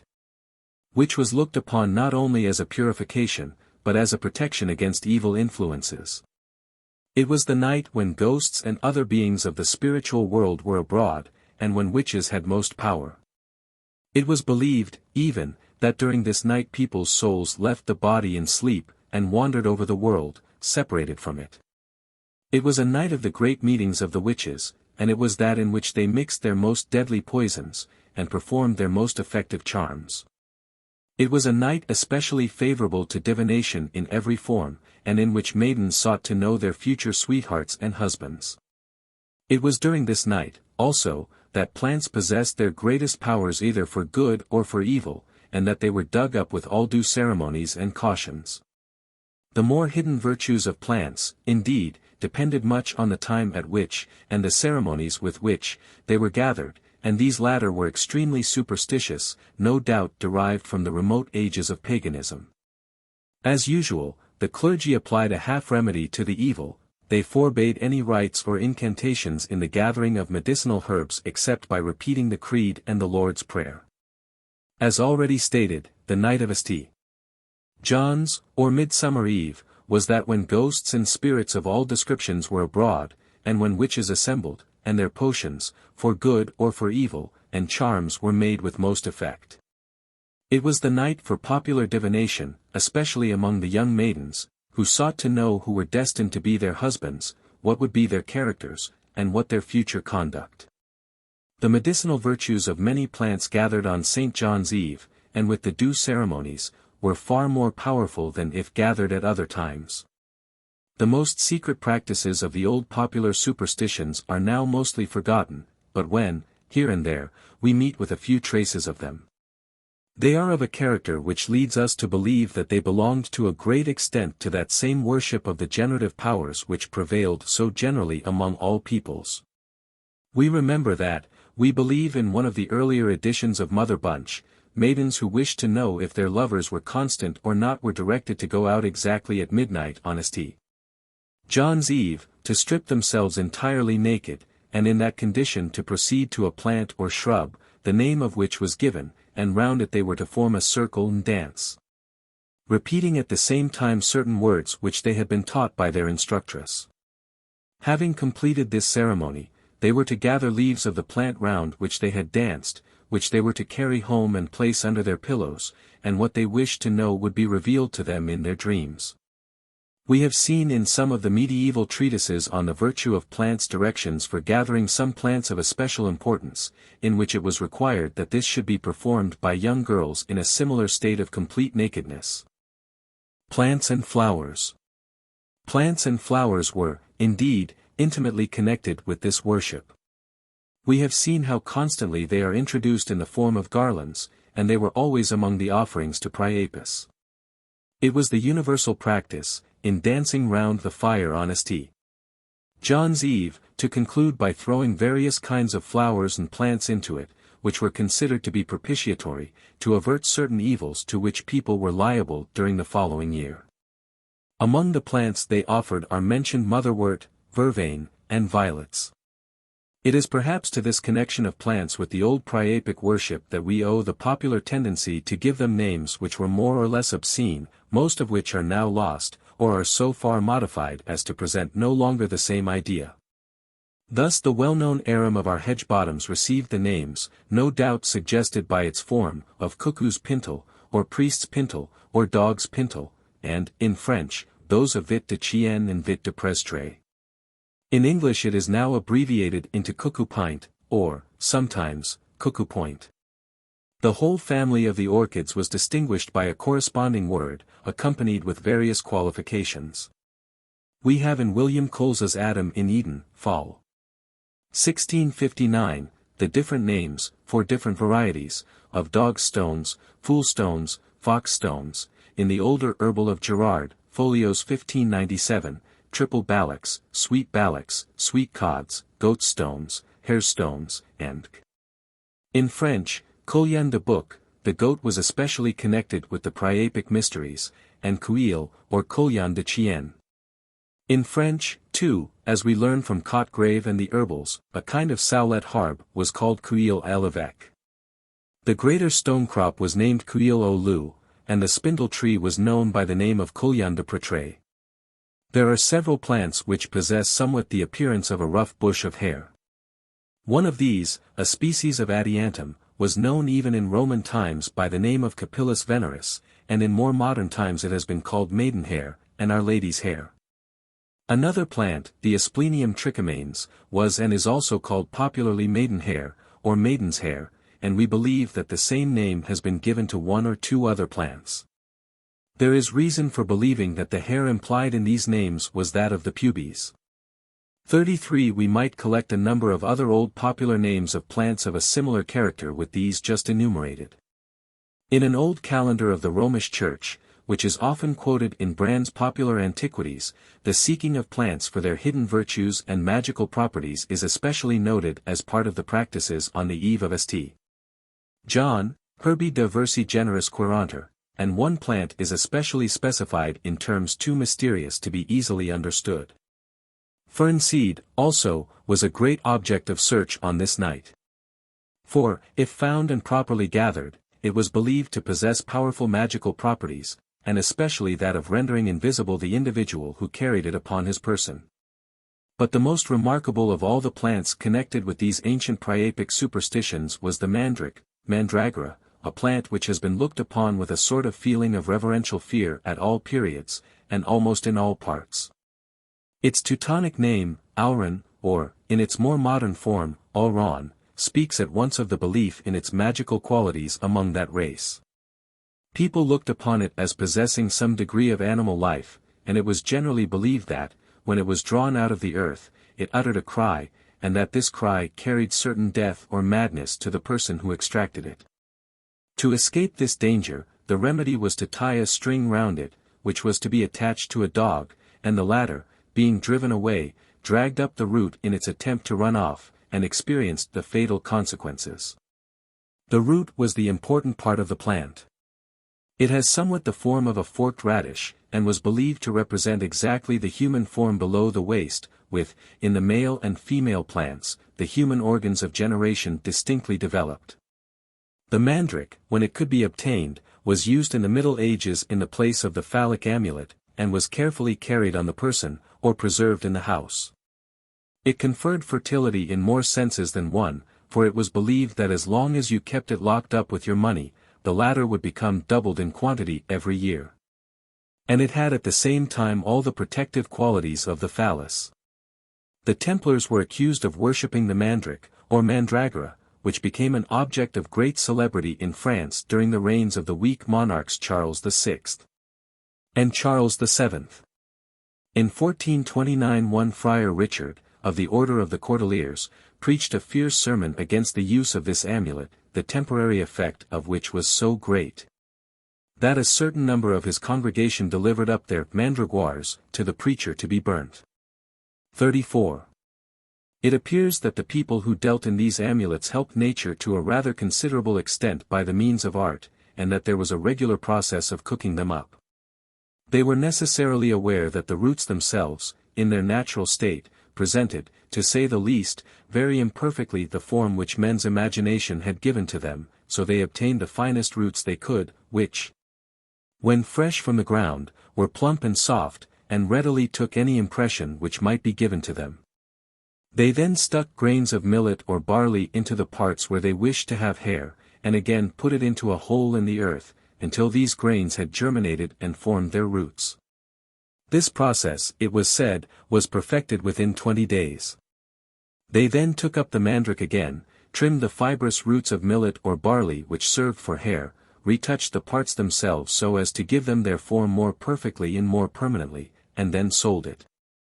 35. Other festivals. Besides these great and general Priapic festivals, there were doubtless others of less importance, or more local in their character, which degenerated in aftertimes into mere local ceremonies and festivities. This would be the case especially in cities and corporate towns, where the guilds came in, to perpetuate the institution, and to give it gradually a modified form. Most towns in England had once festivals of this character, and at least 3 representatives of them are still kept up, the procession of Lady Godiva at Coventry, the Shrewsbury Show, and the Guild Festival at Preston in Lancashire. In the first of these, the lady who is supposed to ride naked in the procession probably represents some feature in the ancient Priapic celebration. And the story of the manner in which the Lady Godiva averted the anger of her husband from the townsmen, which is certainly a mere fable, was no doubt invented to explain a feature of the celebration, the real meaning of which had in course of time been forgotten. The pageantry of the Shrewsbury Show appears to be similarly the unmeaning reflection of forms belonging to older and forgotten practices and principles. On the continent there were many such local festivals, such as the Feast of Fools, the Feast of Asses, the ass was an animal sacred to Priapus, and others. All which were adapted by the medieval church exactly as the clergy had taken advantage of the profit to be derived from the phallic worship in other forms. Medieval secret societies. The leaden tokens, or medallets, which we have already described, Plate 9, seem to point evidently to the existence in the Middle Ages of secret societies or clubs connected with this obscene worship. Besides the public festivals. Of these it can hardly be expected that any description would survive, but, if not the fact, the belief in it is clearly established by the eagerness with which such obscene rites were laid to the charge of most of the medieval secret societies. Whether lay clubs or religious sects, and we know that secret societies abounded in the Middle Ages. However willing the Romish clergy were to make profit out of the popular phallic worship, they were equally ready to use the belief in it as a means of exciting prejudice against any sects which the Church chose to regard as religious or political heretics. It is very evident that, in the earlier ages of the Church, the conversion of the pagans to Christianity was in a vast number of cases less than a half conversion. And that the preachers of the gospel were satisfied by people assuming the name of Christians, without inquiring too closely into the sincerity of their change, or into their practice. We can trace in the expressions of disapproval in the writings of some of the more zealous of the ecclesiastical writers, and in the canons of the earlier councils. The alarm created by the prevalence among Christians of the old popular festivals of paganism, and the revival of those particular canons and deprecatory remarks in the ecclesiastical councils and writings of a later period of the Middle Ages, shows that the existence of the evil had continued unabated. There was an African council in the year 381, from which Burchardus, who compiled his condensation of ecclesiastical decrees for the use of his own time, professes to derive his provisions against the festivals which were held with pagan ceremonies. We are there told that, even on the most sacred of the Christian commemoration days, these rites derived from the pagans were introduced, and that dancing was practiced in the open street of so infamous a character, and accompanied with such lascivious language and gestures, that the modesty of respectable females was shocked to a degree that prevented their attendance at the service in the churches on those days. It is added that these pagan ceremonies were even carried into the churches, and that many of the clergy took part in them. It is probable, too, that when paganism itself had become an offense against the state, and those who continued attached to it were exposed to persecution, they embraced the name of Christians as a cover for the grossest superstitions, and formed sects who practiced the rites of paganism in their secret conventicles, but were placed by the Church among the Christian heresies. In some of these, especially among those of an early date, the obscene rites and principles of the Phallic worship seem to have entered largely, for, though their opponents probably exaggerated the actual vice carried on under their name, yet much of it must have had an existence in truth. It was a mixture of the license of the vulgar paganism of antiquity with the wild doctrines of the latter Eastern philosophers. The older Orthodox writers dwell on the details of these libidinous rites. Among the earliest in date were the Adamiani, or Adamites, who proscribed marriage, and held that the most perfect innocence was consistent only with the community of women. They chose latibula, or caverns, for their conventicles, at which both sexes assembled together in perfect nakedness. This sect perhaps continued to exist under different forms, but it was revived among the intellectual vagaries of the 15th century, and continued at least to be much talked of till the 17th. The doctrine of the one line missing, sexual intercourse in their meetings, were ascribed by the early Christian controversialists to several sects, such as the followers of Florian, and of Carpocration, who were accused of putting out the lamps in their churches at the end of the evening service, and indulging in sexual intercourse indiscriminately. The Nicolaitai, who held their wives in common, the Ebionii, and especially the Gnostics, or followers of Basilides, and the Manichaeans. The Nicolaites held that the only way to salvation lay through frequent intercourse between the sexes. 36 Epiphanius speaks of a sect who sacrificed a child in their secret rites by pricking it with brazen pins, and then offering its blood. 37 The Gnostics were accused of eating human flesh as well as of lasciviousness, and they also are said to have held their women in common, and taught that it was a duty to prostitute their wives to their guests. 38 They knew their fellow sectarians by a secret sign, which consisted in tickling the palm of the hand with the finger in a peculiar manner. The sign having been recognized, mutual confidence was established, and the stranger was invited to supper. After they had eaten their fill, the husband removed from the side of his wife, and said to her, "Go, exhibit charity to our guest," which was the signal for those further scenes of hospitality. This account is given us by St. Epiphanius, Bishop of Constantia. We are told further of rites practiced by the Gnostics, which were still more disgusting, for they were said, after these libidinous scenes, to offer and administer the semen virile as their sacrament. 39 A similar practice is described as existing among women in the Middle Ages for the purpose of securing the love of their husbands, and was perhaps derived from the Gnostics and Manichaeans, whose doctrines, brought from the East, appear to have spread themselves extensively into Western Europe. Of these doctrines, however, we have no traces at least until the 11th century, when a great intellectual agitation began in Western Europe, which brought to the surface of society a multitude of strange creeds and strange theories. The popular worship displayed in the great annual festivals, and the equally popular local fêtes, urban or rural, were hardly interfered with, or any secret societies belonging to the old worship. The medieval church did not consider them as heresies, and let them alone. Thus, except now and then a provision of some ecclesiastical council expressed in general terms against superstitions, which was hardly heard at the time and not listened to, they are passed over in silence. But the moment anything under the name of heresy raised its head, the alarm was great. Gnosticism and Manichaeism, which had indeed been identical, were the heresies most hated in the Eastern Empire, and, as may be supposed, most persecuted. And this persecution was destined to drive them westward. In the 7th century they became modified into a sect which took the name of Paulicians, it is said, from an Armenian enthusiast named Paulus, and they seem to have still further provoked the hatred of the Church by making themselves, in their own interests, the advocates of freedom of thought and of ecclesiastical reform. If history be to be believed, their Christian feelings cannot have been very strong, for, unable to resist persecution within the empire, they retired into the territory held by the Saracens, and united with the enemies of the cross in making war upon the Christian Greeks. Others sought refuge in the country of the Bulgarians, who had very generally embraced their doctrines, which soon spread thence westward. In their progress through Germany to France they were known best as Bulgarians, from the name of the country whence they came.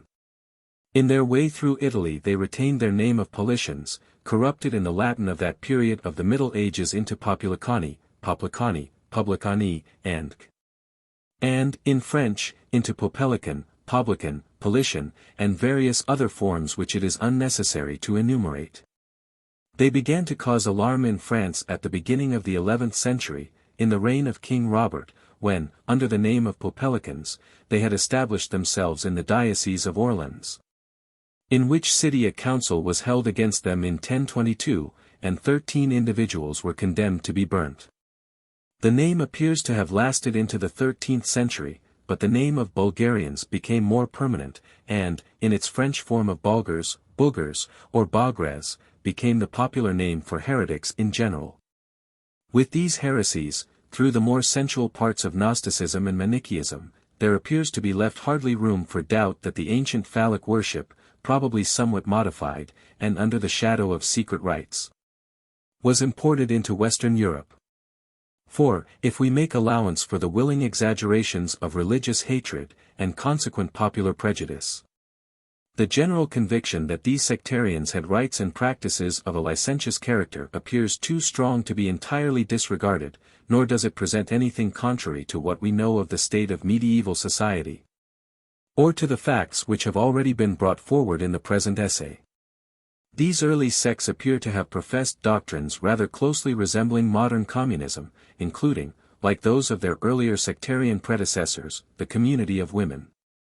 And this community naturally implies the abolition of distinctive affinities. One of the writers against the medieval heretics assures us that there were many professed Christians, both men and women, who feared no more to go to their sister, or son or daughter, or brother, or nephew or niece, or kin or relation, than to their own wife or husband. They were accused, beyond this, of indulging in unnatural vices, and this charge was so generally believed, that the name of Bulgarus, or heretic, became equivalent with sodomite, and hence came the modern French word bougre, and its English representatives. In the course of the 11th century the sectarians appeared in Italy under the name of Patarini, or Petrini, which is said to have been taken from an old quarter of the city of Milan named Pataria, in which they first held their assemblies. A contemporary Englishman, Walter Mapes, gives us a singular account of the Patarini in their secret rites. Some apostates from this heresy, he tells us, had related that, at the first watch of night, they met in their synagogues, closed carefully the doors and windows, and waited in silence, until a black cat of extraordinary bigness descended among them by a rope, and that, as soon as they saw this strange animal, they put out the lights, and muttering through their teeth instead of singing their hymns, felt their way to this object of their worship, and kissed it, according to their feelings of humility or pride, some on the feet, some under the tail, and others on the genitals, after which each seized upon the nearest person of a different sex. and had carnal intercourse as long as he was able. Their leaders taught them that the most perfect degree of charity was, to do or suffer in this manner whatever a brother or sister might desire and ask, and hence, says Mapes, they were called paterini, a patiendo. Other writers have suggested a different derivation, but the one first given appears to be that most generally accepted. The different sects or congregations in Italy and the South, indeed, appear generally to have taken their names from the towns in which they had their seats or headquarters. Thus, those who were seated at Bagnols, in the department of the Gard, in the south of France, were called by the Latin writers Bagnolenses. The same writers give the name of Concordances, or Concorrenses, to the heretics of Concordia in Lombardy. And the city of Albi, now the capital of the department of the Tarn, gave its name to the sect of the Albigenses, or Albigiois, the most extensive of them all, which spread over the whole of the south of France. A rich enthusiast of the city of Lyons, named Waldo, who had collected his wealth by mercantile pursuits, and who lived in the 12th century, sold his property and distributed it among the poor. And he became the head of a sect which possessed poverty as one of its tenets, and received from the name of its founder that of Waldenses or Vaudois. From their possession of voluntary poverty they are sometimes spoken of by the name of paupers de Lugdunno, the paupers of Lyons. Contemporaries speak of the Waldenses as being generally poor ignorant people. Yet they spread widely over that part of France and into the valleys of Switzerland, and became so celebrated, that at last nearly all the medieval heretics were usually classed under the head of Waldenses. Another sect, usually classed with the Waldenses, were called Cathari. The Novatians, a sect which sprang up in the church in the 3rd century, assumed also the name of Cathari, as laying claim to extraordinary purity, Kappa Alpha Theta Alpha Rho Omicron Iota. But there is no reason for believing that the ancient sect was revived in the Cathari of the later period, or even that the two words are identical. The name of the latter sect is often spelt Gazari, Gazari, Gacari, and Chazari. And, as they were more especially a German sect, it is supposed to have been the origin of the German words Ketzer and Ketzeri, which became the common German terms for a heretic and heresy. It was suggested by Henschenius that this name was derived from the German Katze or Ketze, a cat, in allusion to the common report that they assembled at night like cats or ghosts. Or the cat may have been an allusion to the belief that in their secret meetings they worshipped that animal. This sect must have been very ignorant and superstitious if it be true which some old writers tell us, that they believed that the sun was a demon, and the moon a female called Hiva, and that these two had sexual intercourse every month. 40 Like the other heretical sects, these Cathari were accused of indulging in unnatural vices, and the German words Ketzeri and Ketzer were eventually used to signify sodomy and a sodomite, as well as heresy and a heretic. The Waldenses generally, taking all the sects which people class under this name, including also the older Bulgari and Publicani, were charged with holding secret meetings, at which the devil appeared to them in the shape, according to some, of a goat, whom they worshipped by offering the kiss in anno, after which they indulged in promiscuous sexual intercourse. Some believe that they were conveyed to these meetings by unearthly means. The English chronicler, Ralph de Coggeshall, tells a strange story of the means of locomotion possessed by these heretics. In the city of Reims, in France, in the time of St. Louis, a handsome young woman was charged with heresy, and carried before the archbishop, in whose presence she avowed her opinions, and confessed that she had received them from a certain old woman of that city. The old woman was then arrested, convicted of being an obstinate heretic, and condemned to the stake. When they were preparing to carry her out to the fire, she suddenly turned to the judges and said, "Do you think that you are able to burn me in your fire? I care neither for it nor for you." And taking a ball of thread, she threw it out at a large window by which she was standing, holding the end of the thread in her hands, and exclaiming, "Take it." Recipe. In an instant, in the sight of all who were there, the old woman was lifted from the ground, and, following the ball of thread, was carried into the air nobody knew where, and the archbishop's officers burnt the young woman in her place. 41 It was the belief of most of the old sects of this class, as well as of the more ancient pagans from whom they were derived, That those who were fully initiated into their most secret mysteries became endowed with powers and faculties above those possessed by ordinary individuals. A list of the errors of the Waldenses, printed in the Reliquii Antiqui, from an English manuscript, enumerates among them that they met to indulge in promiscuous sexual intercourse, and held perverse doctrines in accordance with it. That, in some parts, the devil appeared to them in the form of a cat, and that each kissed him under the tail. And that in other parts they rode to the place of meeting upon a staff anointed with a certain unguent, and were conveyed thither in a moment of time. The writer adds that, in the parts where he lived, these practices had not been known to exist for a long time. 42. Our old chroniclers exult over the small success which attended the efforts of these heretics from France and the south to introduce themselves into our island. 43. These sects, with secret and obscene rites, appear, indeed, to have found most favor among the peoples who spoke a dialect derived from the Latin, and this we might naturally be led to expect. For the fact of the preservation of the Latin tongue is itself a proof of the greater force of the Roman element in the society, that from which these secret rites appear to have been chiefly derived. It is a curious circumstance, in connection with this subject, that the popular oaths and exclamations among the people speaking the languages derived from the Romans are almost all composed of the names of the objects of this phallic worship. An entire contrast to the practice of the Teutonic tribes. The vulgar oaths of the people speaking Neo-Latin dialects are obscene, those of the German race are profane. We have seen how the women of Antwerp, who, though perhaps they did not speak the Roman dialect, appear to have been much influenced by Roman sentiments, made their appeal to their genius terse. When a Spaniard is irritated or suddenly excited, he exclaims, carajo. The virile member, or cojones. The testicles. An Italian, under similar circumstances, uses the exclamation caso. The virile member. The Frenchman apostrophizes the act, foutre.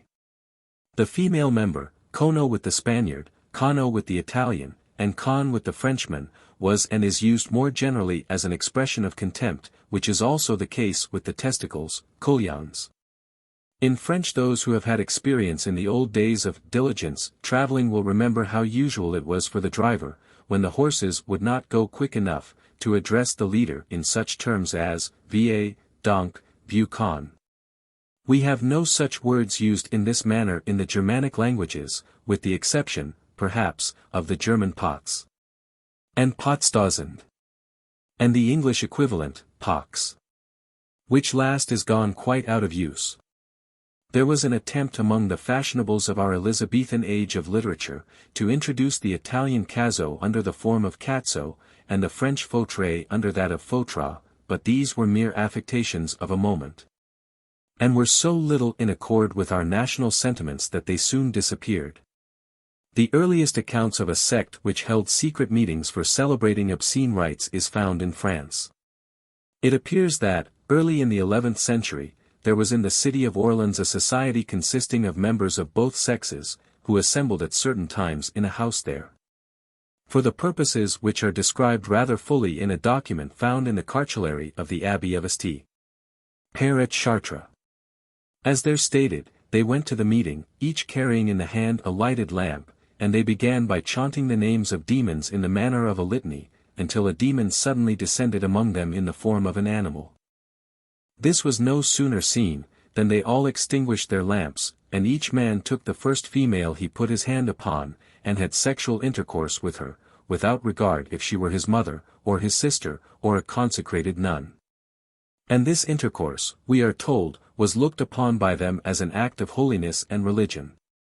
The child which was the fruit of this intercourse was taken on the 8th day and purified by fire, in the manner of the ancient pagans, so says the contemporary writer of this document. It was burnt to ashes in a large fire made for that purpose. The ashes were collected with great reverence, and preserved, to be administered to members of the society who were dying, just as good Christians received the viaticum. It is added that there was such a virtue in these ashes, that an individual who had once tasted them would hardly ever after be able to turn his mind from that heresy and take the path of truth. Whatever degree of truth there may have been in this story, it must have been greatly exaggerated. But the conviction of the existence of secret societies of this character during the Middle Ages appears to have been so strong and so generally held, that we must hesitate in rejecting it. Perhaps we may take the leaden tokens already described, and represented in one of our plates, Plate 9, as evidence of the existence of such societies. For these curious objects appear to admit of no other satisfactory explanation than that of having been in use in secret clubs of a very impure character. It has been already remarked that people soon seized upon accusations of this kind as excuses for persecution, religious and political, and we meet with a curious example in the earlier half of the 13th century. The district of Stettin, in the north of Germany, now known as Oldenburg, was at the beginning of the 13th century inhabited by a people who lived in sturdy independence. But the archbishops of Bremen seem to have claimed some sort of feudal superiority over them, which they resisted by force. The archbishop, in revenge, declared them heretics, and proclaimed a crusade against them. Crusades against heretics were then in fashion, for it was just at the time of the Great War against the Albigeois. The Stettingers maintained their independence successfully for some years. In 1232 and 1233, the Pope issued 2 bulls against the offending Stettingers, in both of which he charges them with various heathen and magical practices, but in the second he enters more fully into details. These Stettingers, the Pope, Gregory IX, tells us, performed the following ceremonies at the initiation of a new convert into their sect.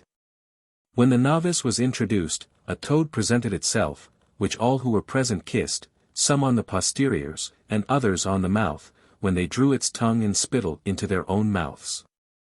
Sometimes this toad appeared of only the natural size, but sometimes it was as big as a goose or duck, and often its size was that of an oven. As the novice proceeded, he encountered a man who was extraordinarily pale, with large black eyes, and whose body was so wasted that his flesh seemed to be all gone, leaving nothing but the skin hanging on his bones. The novice kissed this personage, and found him as cold as ice, and after this kiss all traces of the Catholic faith vanished from his heart. Then they all sat down to a banquet. And when this was over, there stepped out of a statue, which stood in their place of meeting, a black cat, as large as a moderate-sized dog, which advanced backwards to them, with its tail turned up. The novice first, then the master, and then all the others in their turns, kissed the cat under the tail, and then returned to their places, where they remained in silence, with their heads inclined towards the cat. Then the master suddenly pronounced the words, "Spare us," which he addressed to the next in order, and the third answered, "We know it, Lord," and a fourth added, "We ought to obey." At the close of this ceremony the lights were extinguished, and each man took the first woman who came to hand, and had carnal intercourse with her. When this was over, the candles were again lighted, and the performers resumed their places. Then out of a dark corner of the room came a man, the upper part of whom, above the loins, was bright and radiant as the sun, and illuminated the whole room, while his lower parts were rough and hairy like a cat. The master then tore off a bit of the garment of the novice, and said to the shining personage, "Master, this is given to me, and I give it again to thee." The master replied, "Thou hast served me well, and thou wilt serve me more and better. What thou hast given me I give unto thy keeping." When he had said this, the shining man vanished, and the meeting broke up. Such were the secret ceremonies of the Stettingers, according to the deliberate statement of Pope Gregory IX, who also charges them with offering direct worship to Lucifer. 44. The Knights Templar. But the most remarkable, and at the same time the most celebrated, affair in which these accusations of secret and obscene ceremonies were brought to bear, was that of the trial and dissolution of the Order of the Knights Templars. The charges against the Knights Templars were not heard of for the first time at the period of their dissolution, but for many years it had been whispered abroad that they had secret opinions and practices of an objectionable character. At length the wealth of the order, which was very great in France, excited the cupidity of King Philippe IV, and it was resolved to proceed against them, and despoil them of their possessions. The grounds for these proceedings were furnished by 2 Templars, one a Gascon, the other an Italian, who were evidently men of bad character, and who, having been imprisoned for some offense or offenses, made a confession of the secret practices of their order, and upon these confessions certain articles of accusation were drawn up. These appear to have been enlarged afterwards. In 1307, Jacques de Molay, the Grand Master of the order, was treacherously allured to Paris by the king, and there seized and thrown into prison. Others, similarly committed to prison in all parts of the kingdom, were examined individually on the charges urged against them, and many confessed, while others obstinately denied the whole. Amongst these charges were the following: 1. That on the admission of a new member of the order, after having taken the oath of obedience, he was obliged to deny Christ, and to spit, and sometimes also to trample, upon the cross. 2. That they then received the kiss of the Templar, who officiated as receiver, on the mouth, and afterwards were obliged to kiss him in anno, on the navel, and sometimes on the generative member. 3. That, in despite of the Saviour, they sometimes worshipped a cat, which appeared amongst them in their secret conclave. 4. That they practised unnatural vice together. 5. That they had idols in their different provinces, in the form of a head, having sometimes 3 faces, sometimes 2, or only 1, and sometimes a bare skull, which they called their Saviour, and believed its influence to be exerted in making them rich, and in making flowers grow and the earth germinate. And 6. That they always wore about their bodies a cord which had been rubbed against the head, and which served for their protection. 45. The ceremonies attending the reception into the order were so universally acknowledged, and are described in terms which have so much the appearance of truthfulness, that we can hardly altogether disbelieve in them. The denial was to be repeated thrice, no doubt in imitation of St. Peter. It appears to have been considered as a trial of the strength of the obedience they had just sworn to the order, and they all pleaded that they had obeyed with reluctance, that they had denied with the mouth but not with the heart, and that they had intentionally spit beside the cross and not upon it. In one instance the cross was of silver, but it was more commonly of brass, and still more frequently of wood. On one occasion the cross painted in a missal was used, and the cross on the Templar's mantle often served the purpose. When one Nicholas de Compiègne protested against these 2 acts, all the Templars who were present told him that he must do them, for it was the custom of the order. 46. Baldwin D. Street. Just at first refused, but the receptor warned him that if he persisted in his refusal, it would be the worse for him, oliter male exiterat sibi, and then, he was so much alarmed that his hair stood on end. Jacques de Tracis said that he did it under fear, because his receptor stood by with a great naked sword in his hand. 47. Another, Geoffrey de the Tan, having similarly refused, his receptor told him that they were points of the order, and that if he did not comply, he should be put in such a place that he would never see his own feet.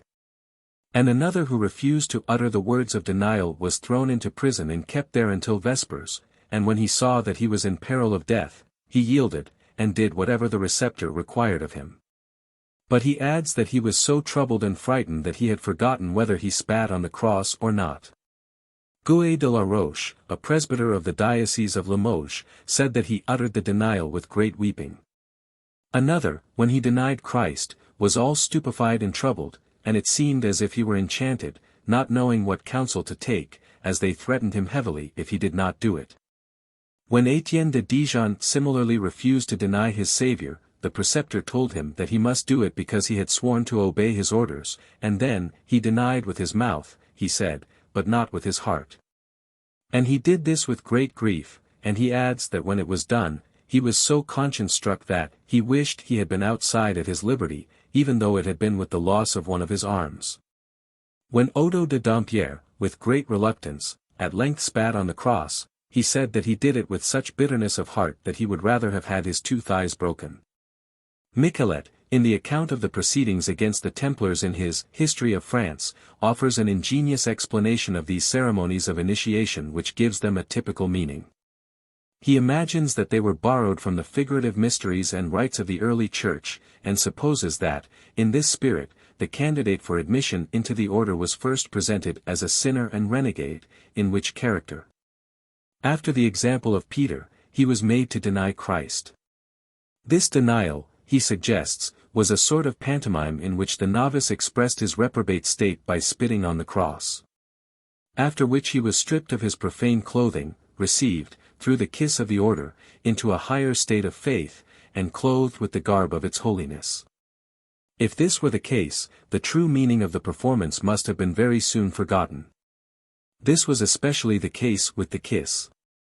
According to the Articles of Accusation, one of the ceremonies of initiation required the novice to kiss the receiver on the mouth, on the anus, or the end of the spine, on the navel, and on the virga virilis.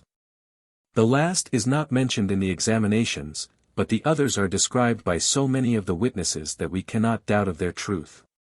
From the depositions of many of the Templars examined, it would appear that the usual order was to kiss the receptor first in ano, next on the navel, and then on the mouth.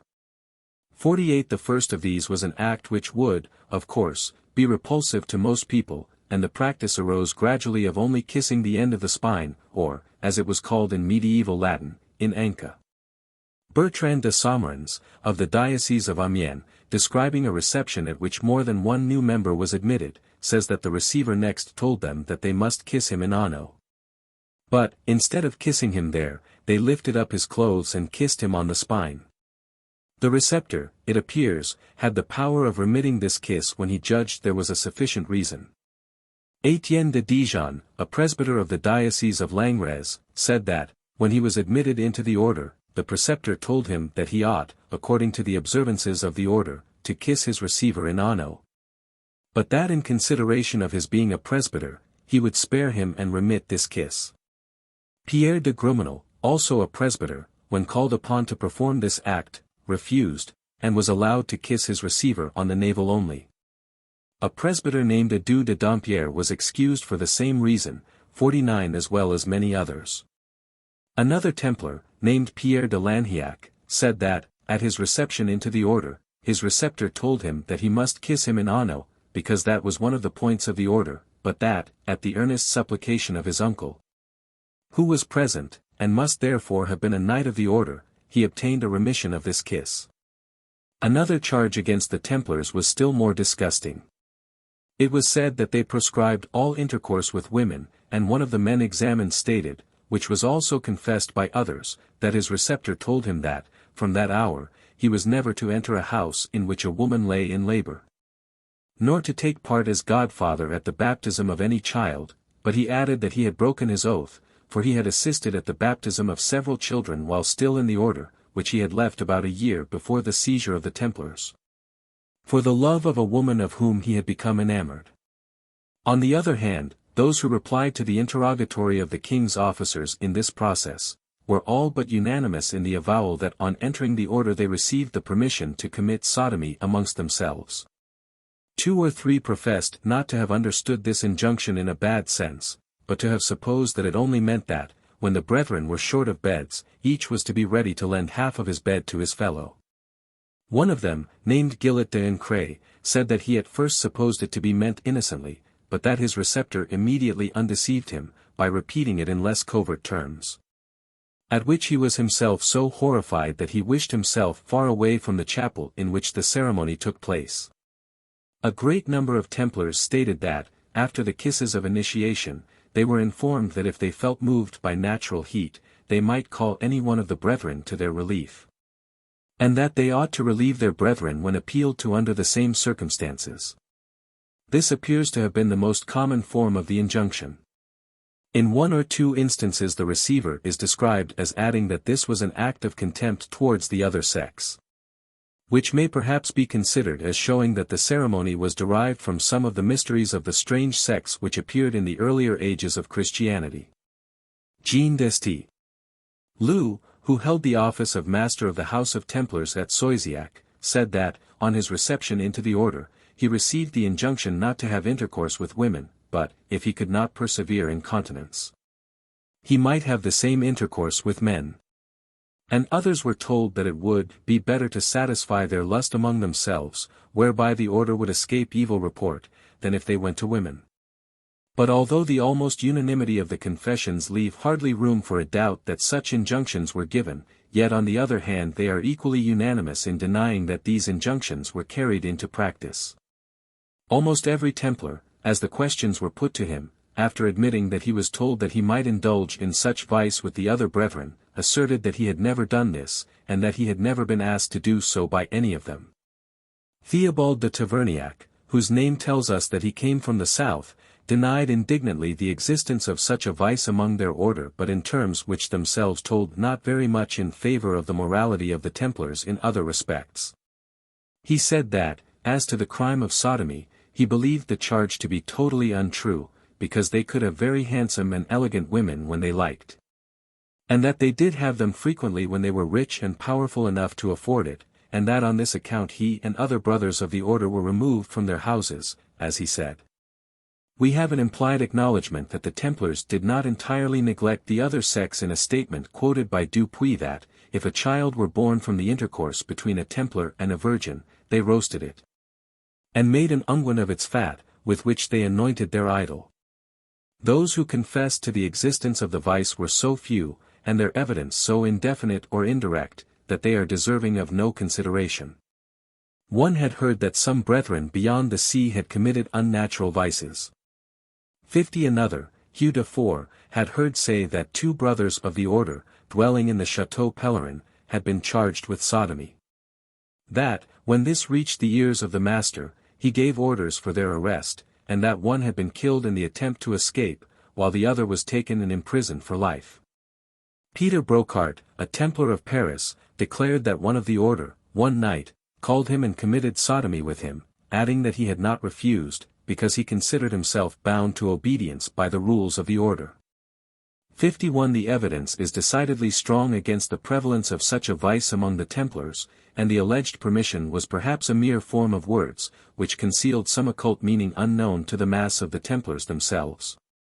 We are not inclined to reject altogether the theory of the Baron von Hammer-Purgstall, that the Templars had adopted some of the mysterious tenets of the Eastern Gnostics. In regard to the secret idolatry with which the Templars were charged, it is a subject involved in great obscurity. The cat is but little spoken of in the depositions. Some Italian knights confessed that they had been present at a secret chapter of 12 nights held at Brindisi, when a grey cat suddenly appeared amongst them, and they worshipped it. At Nimes, some Templars declared that they had been present at a chapter at Montpellier, when the demon appeared to them in the form of a cat, and promised them worldly prosperity, but they appear to have been visionaries not to be trusted. For they stated that at the same time devils appeared in the shape of women. An English Templar, examined in London, deposed that in England they did not adore the cat, or the idol, but that he had heard it positively stated that the cat and the idol were worshipped by the Templars in parts beyond sea. A solitary freshman, examined in Paris, Gillet de Increo, spoke of the cat, and said that he had heard, but had forgotten who were his informants, and did not believe them. That beyond sea a certain cat had appeared to the Templars in their battles. The cat belongs to a lower class of popular superstitions, perhaps, than that of the Templars. This, however, was not the case with the idol, which was generally described as the figure of a human head, and appears only to have been shown in the more secret chapter meetings on particular occasions. Many of the Templars examined before the commissioners, said that they had heard this idol head spoken of as existing in the order, and others deposed to having seen it. It was generally described as being about the natural size of a man's head, with a very fierce-looking face and a beard, the latter sometimes white. Different witnesses varied as to the material of which it was made, and, indeed, in various other particulars, which lead us to suppose that each house of the Templars, where the idol existed, had its own head, and that they varied in form. They agreed generally that this head was an object of worship. One Templar deposed that he was present at a chapter of the order in Paris, when the head was brought in, but he was unable to describe it at all, for, when he saw it, he was so struck with terror that he hardly knew where he was. Another, Ralph de Gissai, who held the office of receptor for the province of Champagne, said that he had seen the head in many chapters. That, when it was introduced, all present threw themselves on the ground and adored it, and when asked to describe it, he said, on his oath, that its countenance was so terrible, that it seemed to him to be the figure of a demon, using the French word un mouf, and that as often as he saw it, so great a fear took possession of him, that he could hardly look upon it without fear and trembling. Jean Taillefer said that, at his reception into the order, his attention was directed to a head upon the altar in the chapel, which he was told he must worship. He described it as of the natural size of a man's head, but could not describe it more particularly, except that he thought it was of a reddish color.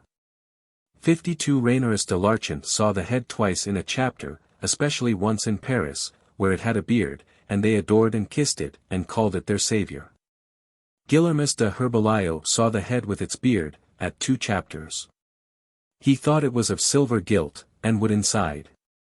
He saw the brethren adore it, and he went through the form of adoring it himself, but he did it not in his heart. According to one witness, Diodotus Japhet, a knight from the south of France who had been received at Pedinat, the receptor showed him a head, or idol, which appeared to have 3 faces, and said to him, "You must adore this as your savior." And the savior of the order of the temple, and he added that he was made to worship the idol, saying, "Blessed be he who shall save my soul." Another deponent gave a very similar account. Another knight of the order, Hugo de Parado, said that, in a chapter at Montpellier, he had both seen, held, and felt, the idol or head, and that he and the other brothers adored it, but he, like the others, pleaded that he did not adore it in his heart. He described it as supported on 4 feet, 2 before and 2 behind. 53 Guillaume de Arablais, the king's almoner, Elemocenarius Regius, said that in the chapter at which he was received, a head made of silver was placed on the altar, and adored by those who formed the chapter. He was told that it was the head of one of the 11,000 virgins, and had always believed this to be the case, until after the arrest of the order, when, hearing all that was said on the matter, he suspected that it was the idol. And he adds in his deposition that it seemed to him to have 2 faces, a terrible look, and a silver beard. It does not appear very clear why he should have taken a head with 2 faces, a fierce look, and a beard, for one of the 11,000 virgins, but this is, perhaps, partly explained by the deposition of another witness, Guillaume Pidoy, who had the charge of the relics, and belonging to the temple in Paris, and who produced a head of silver gilt, having a woman's face, and a small skull, resembling that of a woman, inside, which was said to be that of one of the 11,000 virgins. At the same time another head was brought forward, having a beard, and supposed to be that of the idol. 54 Both these witnesses had no doubt confounded 2 things.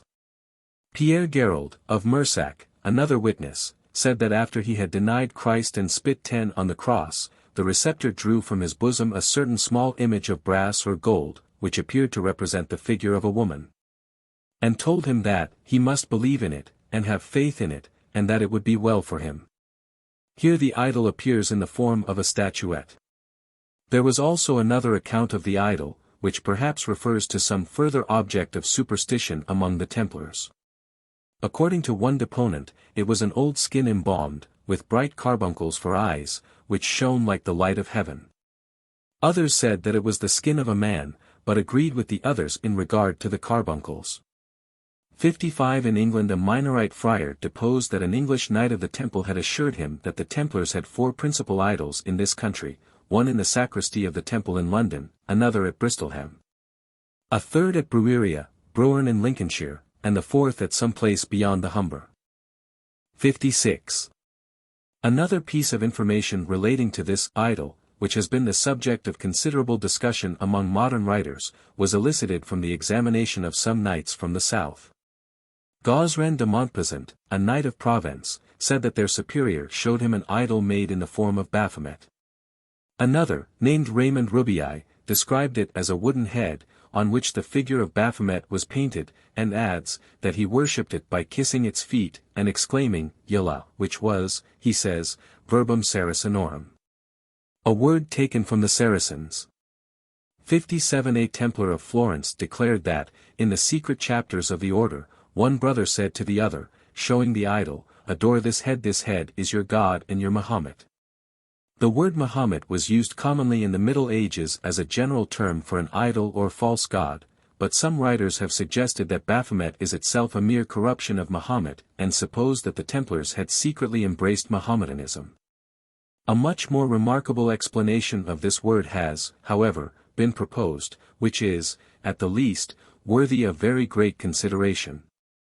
Especially as it comes from so distinguished an Orientalist and scholar as the late Baron Joseph von Hammer-Purgstall. It arose partly from the comparison of a number of objects of art, ornamented with figures, and belonging apparently to the 13th century. These objects consist chiefly of small images, or statuettes, coffers, and cups.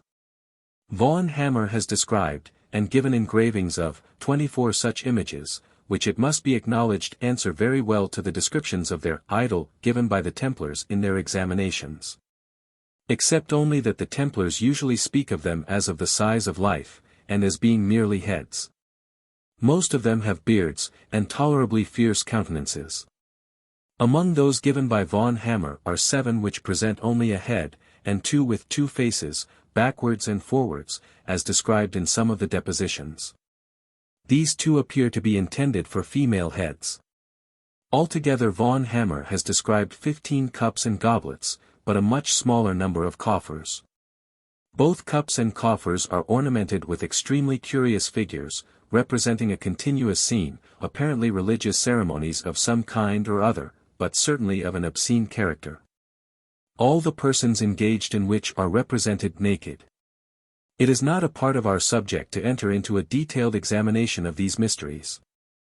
The most interesting of the coffers described by von Hammer, which was preserved in the private museum of the Duc de Blocas, is of calcareous stone, 9 inches long by 7 broad, and 4½ deep, with a lid about 2 inches thick.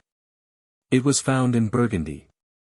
On the lid is sculptured a figure, naked, with a headdress resembling that given to Cybele in ancient monuments, holding up a chain with each hand, and surrounded with various symbols, the sun and moon above, the star and the pentacle below. And under the feet a human skull.